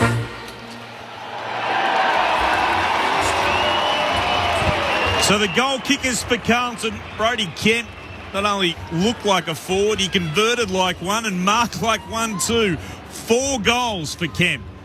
3 to Matt Owies, 2 to Matt Kennedy, singles to Motlop, to Williams, to Durden before he had to leave injured, and a goal to remember on debut for Ashton Moyer, which was sort of goal that if you scored it in the Premier League, there'd be highlights around the world. I can think of another group of Blues who wouldn't have minded him playing in front of goal for them from last night. For the West Coast Eagles, Jake Waterman's got 2, Jamie Cripps with 1, and Jack Petrocelli with 1. Still, overall, incredibly disappointing from the West Coast Eagles, their performance today. Carlton, though, and their captain, he was immense. Patrick Cripps, 35 disposals. We might head downstairs for our Eagles fans and hear a little bit in his last game from Andrew Gaff. 19 pre-season games and an All-Australian gets you to AFL Life membership, mate. Congratulations, well done on a sensational career. Yeah, thank you, mate. It's still a little bit sad, but also, excited to start the next chapter of my life. And it's such a special club. I've been very lucky to play for an amazing club for the last 14 years, and I know that the sky is blue ahead for the boys, and you fans are incredible. Thank you so much for the last several years, for all the support. Keep supporting the boys. It's going to be exciting times ahead, and I can't thank you enough for, I guess, the journey. So many amazing memories and moments that will last a lifetime, so I can't thank you guys enough. How much life's changed, mate, from that little 17, 18-year-old kid that came across from the East Coast, married with children. How life has evolved. Yeah, I didn't have too much life experience back then when I moved over to Perth after year 12, but, it was the best thing for me. I'm so glad that, it just fills me with pride that I played my whole career here, and some special moments, and I'll cherish them for, as I said, a lifetime. Andrew Gaff, everybody, please put your hands together for him. Thank you, Gaffy. Thank you. Andrew Gaff retiring today, his last game. 280 in the AFL with the pre-seasons and other games. He gets the 300 life membership. The Blues are making their way across to thank their supporters. The Eagles sending some T-shirts with thanks Gaffy into the crowd as well. But it was interesting just to have a little look at Michael Voss downstairs with the Blues and what it meant for this group who have been under enormous pressure. They'd lost 5 of their past 6. They'd lost their last 3. In the last couple of weeks, they had slipped from second on the ladder to being out of the 8. They're back in with this big win against the West Coast Eagles. Sharad Wellingham, nice touch here that they're going to line up the Carlton players as with the West Coast Eagles for a guard of honour for Andrew Gaff, and they'll also be paying tribute to Jamie Cripps in his 250th. But Jaden Hunt just telling the Carlton boys, come back. They're all celebrating with their supporters. They want to come back and get in the guard of honour. I understand. It will take a while for them now to go across. The Blues fans, 2,000 to 3,000 of them at the Farmer Freeway end. Down there, isn't there? Hey? There's a lot of them down there, the Blues fans. Blues are big in the West. Big in the West, yeah. Actually, most of the, not all, but most of the traditional Melbourne clubs still have big supporter bases over here. As a big shout out to their media departments when they won't let anyone from their clubs talk to us here in WA. Yeah, big numbers. So they're going to lift both Jamie Cripps and Andrew Gaff up onto the shoulders of Duggan and Waterman for Cripps and Yo and Darling for Gaff. Great touch from Carlton, snagging down there as well. Jamie Cripps in game 250 and Andrew Gaff in game 280 and his last appearance in the AFL. They'll make their way in just a moment off the ground. Again, just a huge rap for Michael Voss and the Blues for standing there. Paddy Cripps knows quite a few of the WA contingent. Shakes hands with a few, gives you a thumbs up, and the Blues will head across and they'll get a collection of footballs to take down to their supporters. Sorry, Lloyd? Excited, Paddy Cripps. I mean, really good win. He knows it too, how important this was. Knows how important that one was, yeah. Yeah. And gutsy. Oh, that's incredible. He's a leader and a half, isn't he? No, he's incredibly human. Yeah. The whole family. It's a great family. It really is. Yeah, that's a massive win. 7 or 18 injuries on your list. Probably another couple more today. But fight the fight they did. A bit of an ambush, really. West Coast were probably favourites, and well, they were, and rightly so, favourites. Yeah, because their form line's been pretty good the last couple of weeks, and with the toll coming over, travel, and then just went whack. And there were some early warning signs, but they couldn't convert Carlton, and then West Coast kicked 2, and then from that point, was it the next 6 that the Blues kicked in a row, and you went, oh wow. They might have had to make all these changes, but you've still got a gun like Cripps leading the show. Walsh was heavily involved. Hewitt had an outstanding game. Well, the best fullback in the comp. And, yeah, just hard to get past. Wiedering was his miserly self. They just couldn't get any transition. Carlton would just put them under so much pressure. I thought defensively that was very good. They won that whole game off the back of their defensive work. Wasn't so much what they did with the ball that was amazing. And, well, it's evident. 4 goals, 10. Stifling. They stifled them. Masterclass by Vossi, but but what's disappointing from West Coast, they just didn't respond. There was nothing. No energy on the park. It looked like it did in the weeks before Adam Simpson leaving. Kind of what it felt like. lack of effort, lack of intensity, all those things that we've seen them turn the screws on a little bit, turn it up a bit, just gone. And you don't want to finish the season the way they've got to really go over to Geelong next week with I don't know. I just felt like you don't want to finish the season with that bad taste in your mouth, do you? No. Outworked, smacked him inside, smacked him on the outside, and couldn't go. That was a great performance. Real team performance by Carlton. Yeah. So it's a gutsy win. It's a win of genuine character for them. Yeah. To have as a football club, and they have had some serious questions, and rightly so, from where they were to where they had dropped to. But to be able to respond up against West Coast with all the players they have out, to say, well, you know what, we can do this. The youngsters coming in. I mentioned 9 players under 23 today. Baby Blues. Baby Blues. Carlton. Oh, yeah. Yep. Definitely Carlton. And missing Mackay, Curnow, Martin, Sard, Fogarty, De Koning, Chera. They're good names. Good footballers. Great footballers. So, what's the they're going to obviously sneak into the 8, but do they have an impact come September though? Do they have the potential to have an impact? Well, depends who's available. We had a text asking who's available. So if we think about this, Martin was expected to be 2 weeks. It's a hamstring, so you get the bye. So you would have him back with the 2. Well, this week, next week, bye week, which means usually the 21 days. He should be back for the first week of the finals. Sard the same, was a hamstring, so again the 21 days you'd expect him to be back. Curnow had an ankle. The original assessment was 1 to 2 weeks. You would think he can come back for finals. Mackay with the quad would be a question mark. Sam Durden was the calf, was 1 to 3. Chera had 1 week left of a hamstring injury, so he should be back for finals as well. De Koning maybe 3 to 4 weeks with a foot, so that's a maybe. But even a couple of those names make a difference. Yeah. They make a difference. I mean, we do have issues. We know Corey Durden had the shoulder problem. Yep. Didn't come back. I think you can put a line through him for a couple of weeks. And Zach Williams looked like he had an issue with his back. I think he'll be all right. Yeah, just one of those ones they rested him. Yeah, so they could potentially have an impact then. It's the hamstring guys, whether or not you actually take a risk with them, bringing them back in September. Yeah. Like Chera's had that many this year. Jack Martin's history with them.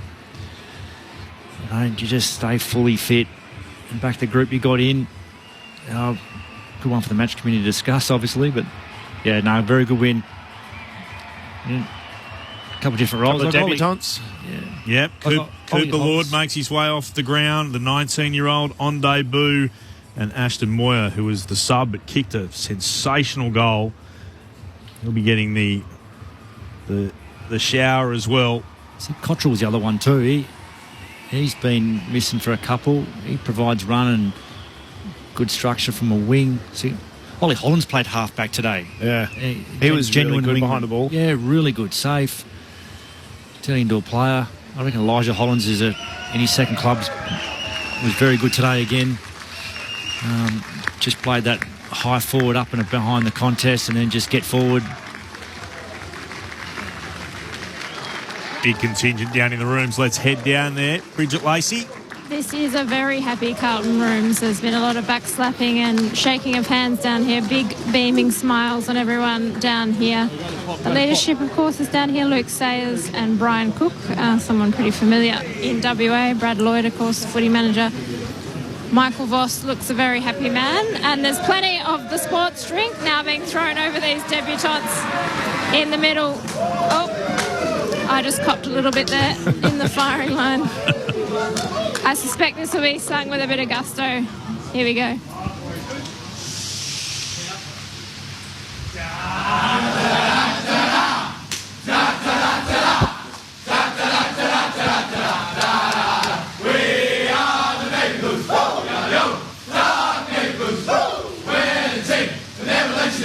We're the only team on Carlton.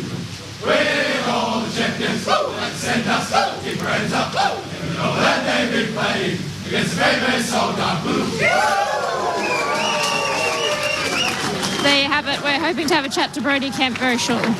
That would be terrific. The other player on the two debutants, Jackson Binns, in for his first win in Blues colours. Carlton winning 14-15-99 to West Coast 4-10-34. So a 65-point win for the Blues.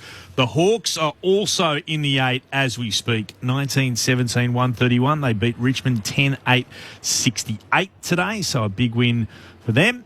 And also for the Western Bulldogs, 2018-138 to North Melbourne, 6-6-42. So the Bulldogs sit in 6th with 52 points, 123.8 their percentage. The Hawks are in 7th with 52 points. And we mentioned before that the Blues are up into 8th. They're in the 8 as we speak. Let's head back into their rooms. Bridget Lacey. Yeah, lucky enough to have a guy today who had a fantastic game. 4 goals. Jeez, it's pretty easy being a forward, isn't it, Brodie Kemp? Oh, I've got to be careful what I say with H and Charlie watching. But no, it's not easy, and they do a very good job and have all year. So I suppose I was just excited about getting the role this week and sort of just play my role in that. And, was lucky enough to get on the scoreboard. But that's thanks to everyone around me. I was a bit of a product of my environment today. When did you find out that was going to be your role this week? Because there's a bit of talk the bloke next to you, Mitch McGovern, might be the man to go forward. Yeah, it was just in the middle of the week. Vossi just came and he said, how do you feel about trying to kick some goals this weekend? And I said, right, I'm happy to do it. I mean, it's nice every now and again having a change. I was just happy to get that opportunity and thankfully played okay. This is a massive win for the footy club. So many players on the sidelines at the moment. What was the mentality coming in? Because it looked like you were really united and determined coming over here. Yeah, I just think it's probably been a mentality that's built over time. But I think we just always go back to that squad mentality. And our system is going to win us games, not our personnel or our talent. And I think that was on show tonight with the guys coming in, Binzi, Cooper Lord, even Ash.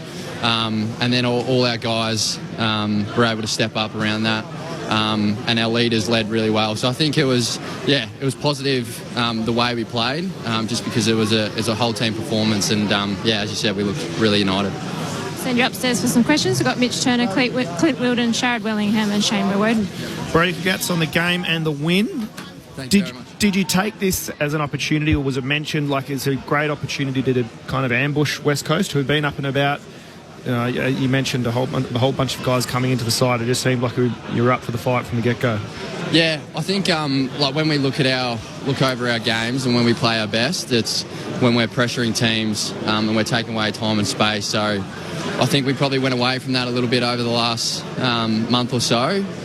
So it was a really front of mind coming into this week that we just had to get at them, pressure, and then we build energy and build our game off the back of that. Have you got a lot of confidence that the game style that Voss has got you playing is what's going to stack up in the pointy end of the year coming up in a couple of weeks? Yeah, 100%. I think if you look at the personnel that we had out, and then those guys coming in to be able to play those roles and play the way we did, I think that just shows that our system and the way we play stacks up when we play the right way. So, I think that was a good blueprint for us going forward.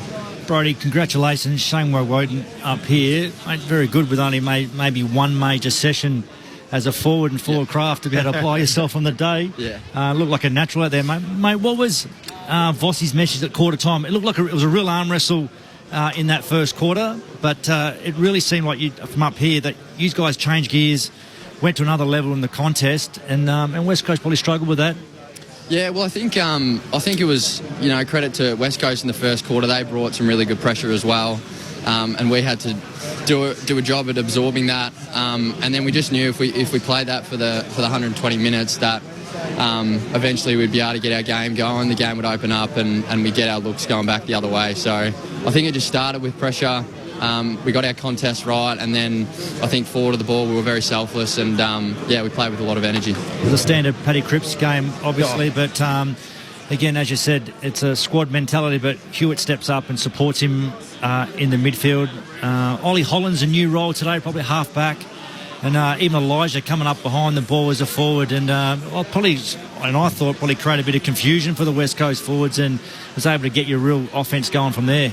Yeah, 100%. I mean, Cripper's been an amazing leader of this club for some time, and I think especially today, our leaders needed to stand up. Cripper was one of them, Weeders, Newey, and then, as you mentioned, we had guys like Ollie going into a new role, and I thought he played an unbelievable game, was able to rebound off our half-back. Contest was really good. And then, yeah, as you said, his brother-in-arms, Elijah, was able to go behind the footy, allow us to find a mark and then build our game from the back half like that. So, yeah, no, it was a really positive. Mate, how has Elijah been at your footy club this year? Obviously, a bit of talked about coming from the Suns and a new environment, but seems to have seamlessly fitted in and playing some good footy for you. Yeah, I mean, I think, there was a lot of speculation with him coming in and a lot of talk around, but internally he just came in with a great attitude, was one of our best pre-season trainers, and you can see with the year he's having now that he hasn't missed a beat, and he certainly belongs out there. He's able to fill multiple roles for us. He's very versatile, and yeah, I love playing with him, and I know our team values him big time. Clint Wilden here, Brody. Is it great being able to fly for a mark knowing that if you drop it there might be no real problems? Because that mark of yours for your fourth goal, that's one of the marks of the season. Yeah. That's a beauty. Talk us through it. Yeah, I think, when you're behind the ball, you got to play the percentages a little bit, and often if you drop those marks, as you said, it can end up in a goal. So, I think it was nice to go down forward and know that you could just fly for everything, and if you do drop it, then our smalls will be able to pressure and get reward off the back of it. So I think that just gave me a bit of confidence, and then, it was a perfect kick. I think it was from Ollie, and then just had the perfect sit. So, yeah, it was good. Don't be humble here. Did you check it out on the big screen? No, I didn't. I had to go back and focus on my routine, so I wasn't looking too much of that. But yeah, I'm sure I'll probably have to see it after this. You won't miss it on the highlights this week. Every footy show will be playing it. It was fantastic. The guys spoke about it a little bit, but this is such a gutsy win from this football club. You come across, we sort of described you a bit of the baby blues. You've got 9 blokes under 23 in the team that played today. Everyone had written you off, and then you put in an effort like that. What does it mean with finals approaching to be back in the 8 now and be able to perform on the other side of the country like that? Yeah, well, it's brilliant. It gives us a lot of confidence knowing that, no matter what happens in the external world, and no matter what happens with injuries and stuff, that we can front up each week and play a really good brand of footy. I think that was a really positive sign for us this week, and we knew it was in our control, and all we needed to do was play the right way. Guys stepped up, and I think that was a really positive thing about it. Outstanding. Best of luck for next week. Thanks for talking to us. Thanks, guys. Appreciate it. He was outstanding forward, Brody Kemp, today. I thoroughly enjoyed watching him play. It was great. He's very good. And that's bloody hard to do when you only get maybe one session. Can't remember when they played last week, so I'm not sure how intense their session was. But, that's exceptional effort. It's difficult when you don't train a role as such. Like, there's leading patterns, there's a lot of study and education that goes through it. If you haven't done it for a while, difficult. And it's the hardest position on the field to play. Forward, I reckon. I believe so. You were chuckling then, Sherry? Oh, I think half forward is probably the hardest position on the ground. It's horrible. But yeah, for him to be able to, obviously natural, super athletic, and so you kind of got to see that. And like he said, you don't have quite as much concern when you're going to drop it, or if you don't impact the contest, you're not going to be punished. You just go for it. Yeah. And as a forward, you kind of get told to play on instinct, which is great for players who can bring that to the game. I was probably a little bit concerned early in the game with Carlton with the lack of tools there. Yeah. And did they need another one? Did they need to shove another one of those tools down back forward just to be able to compete early? Because I thought early in the game with McGovern and who was the other one? They didn't dump it in their forward 50, though. No. They didn't dump it. They didn't kick long. A lot of it was, out to space, or a nice clean connection with the forwards from the midfield. It wasn't dump it in there deep and give the West Coast backs an opportunity to cover off and come across. But they equalised really quickly too, which was really important about to lock it in. It was a great performance. Carlton by 65 points in front of a crowd of 48,455, 14-15-99 to the Eagles 4-10-34. We'll head down to the Eagles rooms very shortly, and we'll also bring you what we can of the press conferences. But the match review panel has handed down the match review officers handed down his thoughts. Busy week. Busy week. And the big one was, of course, Daniel Houston, which will surprise no one. It's been sent directly to the tribunal, the rough conduct offence against Isaac Rankin, careless, severe and high. So Dan Houston sent straight to the tribunal for that incident last night in the showdown. Of all the others, and there's a lot of them, fixed financial sanctions for engaging in melees and tripping and the like, but there is a one-match ban, and this comes as no surprise. Lockie Ash's tackle on Hayden Young, careless, medium and high, and that, well, for whatever it's worth, nowadays you see it, you thought straight away that's going to be a match ban. Yeah, that's a week. That's a week. Head hit the deck. And even though Hayden Young was okay, but the way we're seeing it now, like it or not, head hits the deck, there's some sort of damage done, enough to give a free kick away, then you're going to miss a week. So be it. So 1 week for Lockie Ash. Obviously all those fines out of that melee too, obviously. Oh, huge amounts from the melee, Port Adelaide versus Adelaide. Zach Butters, Connor Rosie, Rochelle, Nankervis, me, Crouch have all copped fixed financial sanctions. So too's Charlie Dixon for striking Isaac Rankin. Radigalia for rough conduct, which is careless, low and body against Mark Keane, has been fined too. Jack Viney's been hit with what will be, on an early plea, because it's a third offence, a $6,250 fine. Third offence for rough conduct against Matt Rao, careless, low and high. Would have been 10 grand, but on early plea, 6.5. Van Rooyen for striking careless, low and high against Sean Lemons has been deemed to be a fine as well.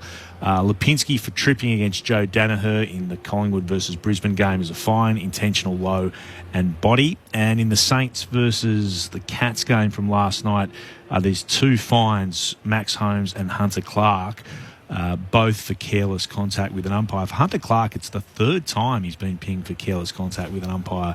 So that's a $5,000 fine that goes down to $3,125 if it's an early plea. After tax. Yeah, after tax. Yeah, they're expensive. Yeah, they hurt. Let's talk for a little bit about West Coast. We've quite rightly lauded Carlton.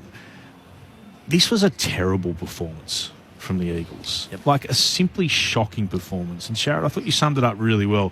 It was the same lifeless effort that we saw in the weeks before when West Coast said enough is enough and we said farewell to Adam Simpson. It was just a really disappointing performance. Like that grunt and, I suppose, intensity and willingness to compete that we've seen go on an upward trajectory since Jared Schofield's taken the reins, that was not there at all today. No effort, no intensity, which is and it's just a controllable. Like, you can forgive like stuffing up a kick, like your skill execution or whatever. Like, you can forgive that because that mistakes happen. But effort-based stuff, like, you'd really hope that Jared Schofield and the rest of the coaching committee really hold them accountable for that, because it wasn't really good enough. Well, it wasn't good enough. No, it wasn't really good enough. It was horrible. Yeah, I agree. I expected more today. I expected them to win this game after what they'd shown the previous couple of weeks, and really take it to them and really try and finish this season on a high. Yeah. Get something from it, get some positives from it, and then take that attitude, take that effort and confidence down to GMHBA or over to GMHBA next week. Yep. And put it to Geelong and see what you can do. And so hopefully that can happen. But yeah, today was really disappointing. So let's prepare to head downstairs into the Eagles' rooms. Carlton 14-15-99 to West Coast 4-10-34. The Blues' last game of the season will be against the Saints at the Docklands. That's a Sunday game. They know if they win that, then they will definitely play finals. West Coast wrap up their season at Cardinia Park against Geelong. That's the early game on Saturday. Let's head into the Eagles' rooms. Mitch Turner's down there for us. Mitch. G'day, Okay, Clint, I'm just gathering Andrew Gaff here and dodging all the kids that are running around. Obviously, Andrew, your last game today at AFL level, has it sunk in, the emotion? No, it hasn't yet. It's been a pretty busy couple of weeks, and whether it's a couple of days, couple of weeks, couple of months, it'll probably hit me at some stage, and a combination of sad but also excited to do something different and begin the next chapter of my life. It's been an amazing journey, so many amazing moments and memories, friendships, relationships that will stick with me for a lifetime, and so many, you just learn so many life lessons as an AFL footballer for a long period of time, and going to take those into my life going forward. Not the result you would have wanted, going into your final game that got away from you in the end, Carlton, but what was going through your head in that final quarter is, I guess, the last 5-10 minutes were ticking down. Did you kind of know you might want to just get a couple more touches before your time was up? I reckon I did get quite a few in the last couple of minutes, but you're right. It wasn't the ideal result today, and boys were a bit off after a really good couple of weeks. So, would have been lovely to have a win, but it's okay. It's been just amazing playing with a great bunch of guys that it's not sort of, I guess, coming across on the scoreboard and the wins and losses at the moment, but I can really see some growth off field, and looking forward to that, watching that in the next couple of years translate on field. And you got a big round of applause as you came back into the rooms here from family and friends. I assume you got quite a big turnout here. How is it to share this moment with all of them?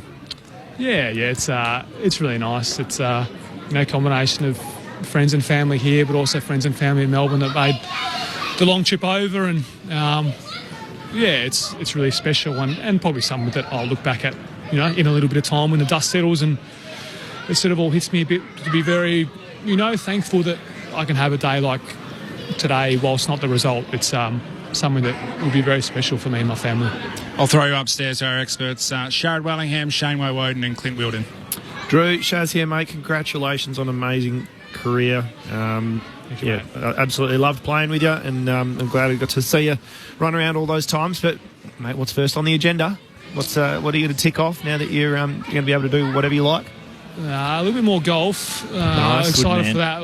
I've missed playing a lot of tennis over the years. I love my tennis. Played a lot of that as a kid, and I might have to get a little finger clean up once the season's done, so that might be set me back for a little while. But yeah, probably just some different things that I haven't been able to do, like whether I do a marathon or two going forward while I'm still in okay shape for the next little while. But nice. Just different physical challenges is probably something that's exciting for me. I'm not a guy like, I do like my time to myself, but also I like that physical challenge and having a goal that I'll be pursuing. So what that is, we'll figure that out pretty soon. But yeah, definitely keen to stay fit, keep challenging myself, and keep learning lots of life lessons. Are we going to lose you to the wilderness, or are you going to stay involved in football? What's your kind of ideal scenario? I don't know. I might take a little bit of break from footy. Never say never, but probably time for me to just, pull away from footy for the time being, and then assess my options from there. I've got so many great friends, and so many just the young guys at the footy club are amazing guys that want to learn, and I'm sure catching up with a lot of those guys to teach them, or just a little bit of advice here and there as they move on in their young careers. Well, make sure you just hit us up when you want us to have it out at the WA club, mate. Yes, mate, plenty of time. It's a beautiful course out there, so more time out there, the better. Gaffy, Shane Woden, mate, congratulations, buddy, on an amazing career, mate. It's been a joy to watch. A long one too. 280 games, a lot of footy. Mate, you're likely to stay in Western Australia or maybe head back? What's the family looking to do? Honestly, not sure yet, mate. Not yet? Not sure. It's it's been 14 years, so I think early days you always think, post footy, you go back to where you're from and all that. But as time goes on, you realise that Perth's a beautiful beautiful place, and not often you have to have to change plans with the weather or anything like that. So it does get a little bit hot in the summer. I'm a bit over the hot pre-seasons training, so that'd be nice to stay inside a little bit more. But whether we, have a couple of months, I don't know, overseas or something in the middle of the year next year, maybe. I don't know. It's be good to do something different.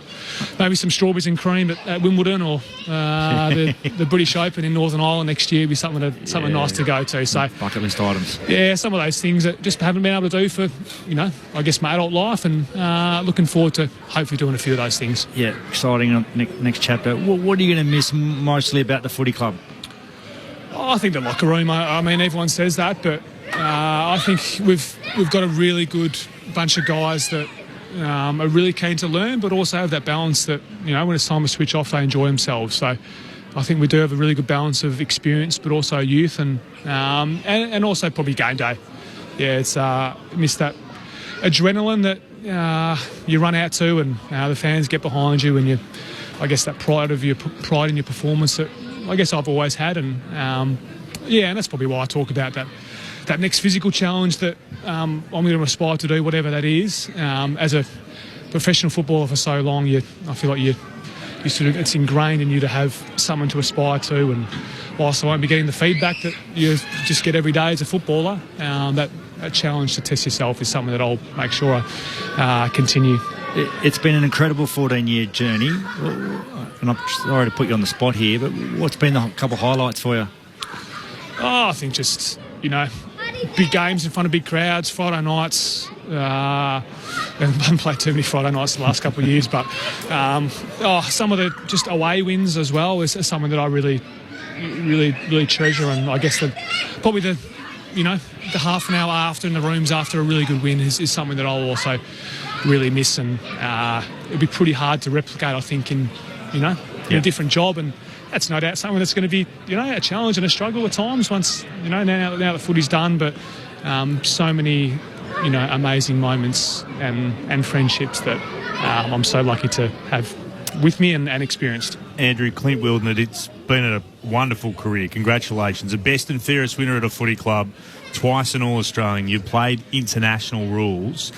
Shane asked you about your favourite moments. I'd like to ask you about your toughest opponents.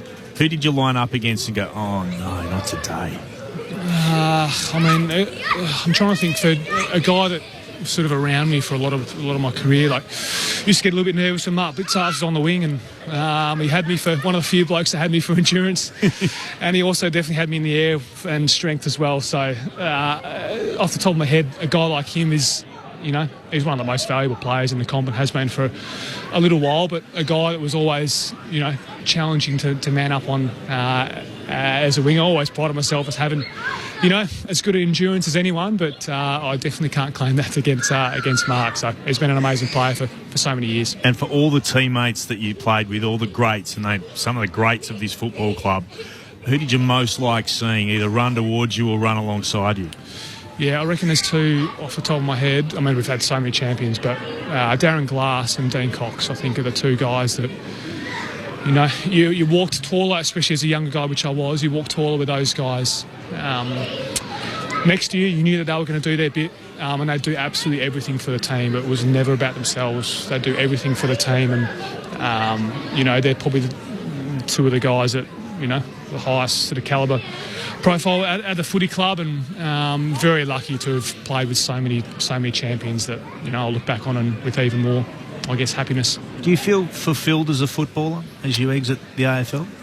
I think so. Yeah, I gave everything I had, so that sort of fills me with pride, and you're going to have bad days, and you're going to have experiences that aren't amazing, but you have experiences that are amazing. But I guess I hang my hat on sort of my work rate, and I know that every time I stepped out there, I gave them all. So I'm pretty happy and content with that. Congratulations on an outstanding career. Thanks for talking to us. Go and enjoy retirement. Hopefully we see you about the footy at some stage. Yeah, I'll be there. Thanks, guys. Appreciate it. Thanks, Gaff. Good on you. Andrew Gaff. Great of him to join us here on ABC Sport. That was outstanding. Yeah, outstanding. He's obviously taken a little bit of time to reflect a little bit already. Yeah, great. amazing contributor to that football club, what he's done. 300. Like he said, a lot of pride in his performance. Like, he was one of the guys who you knew what you were going to get week in. He's obviously... There's your name tag, bang. Yeah. Yep. But you knew what you were going to get from him. He's obviously slowed down a little bit, in the last couple, but amazing standard when he was flying. Mark Blitzarves was an interesting choice. I like asking that question just because you're always curious as to, all very well for up here to say, oh, he's terrific. But when you're out there in the heat of battle, who's the toughest bloke you come up against? Was an interesting answer. I really respected how I reckon I had most blokes with my ability to cover the ground, but he was a tough one. Yeah, he was. He's a unique player, isn't he? Yeah. He's got so many strings to his bow. Well, that's what Gaffy kind of said is like, he can run all day, Gaffy, but have somebody who could do that. But then Gaffy's not super strong. Like, he's not a contested mark or whatever. It's like, he kind of just runs the lane. Yeah. But he goes, so Blitzarves is impossible to play on because he's got me for endurance, but then he's also stronger and taller and bigger. Yeah, he's a terrific player. That was great from Andrew Gaff. We need the votes in the ABC Footballer of the Year and the Christian Medal, gents. Yes. So ABC Footballer, down and out, highest ranking player on the ground today was Paddy Cripps, who'll get the 3. Extraordinary, just willed himself all day. Gave Hewitt the 2, and for his 4 goals, give Kemp the 1. Honourable mentions to the Holland brothers and Pitnet stuff. But big mention to the Holland brothers, yeah. Yeah, they were very good. But we thought those 3 today get the votes. And for the Christian Medal, 1 to Liam Duggan, 2 to Harley Reid, and 3 to Elliot Yeo. 1 to Duggan, 2 to Reid, 3 to Yeo. 3 to Yeo. Tough day for West Coast today. Yeah. Spine good players. Pretty average for them. Just tough for them. That was, intensely disappointing. By the way, I just want to repeat the news. If you missed it, just letting you know, the MRO has handed down these suspensions. So there's plenty of fines, but the suspensions from the weekend, or from yesterday, the Giants versus Fremantle, Lockie Ash has been given a 1-match ban for rough conduct. His tackle on Hayden Young, careless, medium and high. And Dan Houston, unsurprisingly, for his, shirt front on Isaac Rankin, has been sent straight to the tribunal. Careless, severe and high is how that has been determined. They'll argue the high, Port. I think he gets 4 to 5 weeks. Yeah. People are calling him Morph. Who got 6? Webster. Jimmy Webster got 7, didn't he? That's nowhere near as bad as Webster's. No, it's not as bad as that, but I still think he gets 4 to 5. That's where I sit on it. What did Parker get? 6? 6. That was off the ball, though. So I reckon this one was at least on the ball, for whatever you could say. He's elected a bump. They'll argue the fact that he didn't hit him in the head. Didn't hit him in the head. Hit him in the chest. So that's what they'll argue, I think. But yeah, it'll be interesting to see what comes from this one. Yeah, on the eve of the finals. I'm now at a point with the tribunal. I have you don't know, no clue, no idea. Wouldn't have the fog. And what are they trying to get rid of there? Like, just because it's a bump? Well, the argument has been, and it has been put forward, and I guess why they're doing this, because they don't want bumps in the game. If you bump and you do damage, and you have, Rankin has been concussed and has had to leave the game, so it has had severe impact, then you are responsible for whatever damage you do. And they will argue that because you've hit him the way you've hit him, you've elected to bump, not to tackle or to contest the football, players had to leave the ground, that's severe, and you'll cop 4 weeks for it. And he didn't know it was coming. Yeah. Yeah, they're trying to outlaw the bump. They are. Yeah. Did he hit his head on the ground? Or whiplash? Yeah, so... Combination of both. The whiplash, maybe, yeah.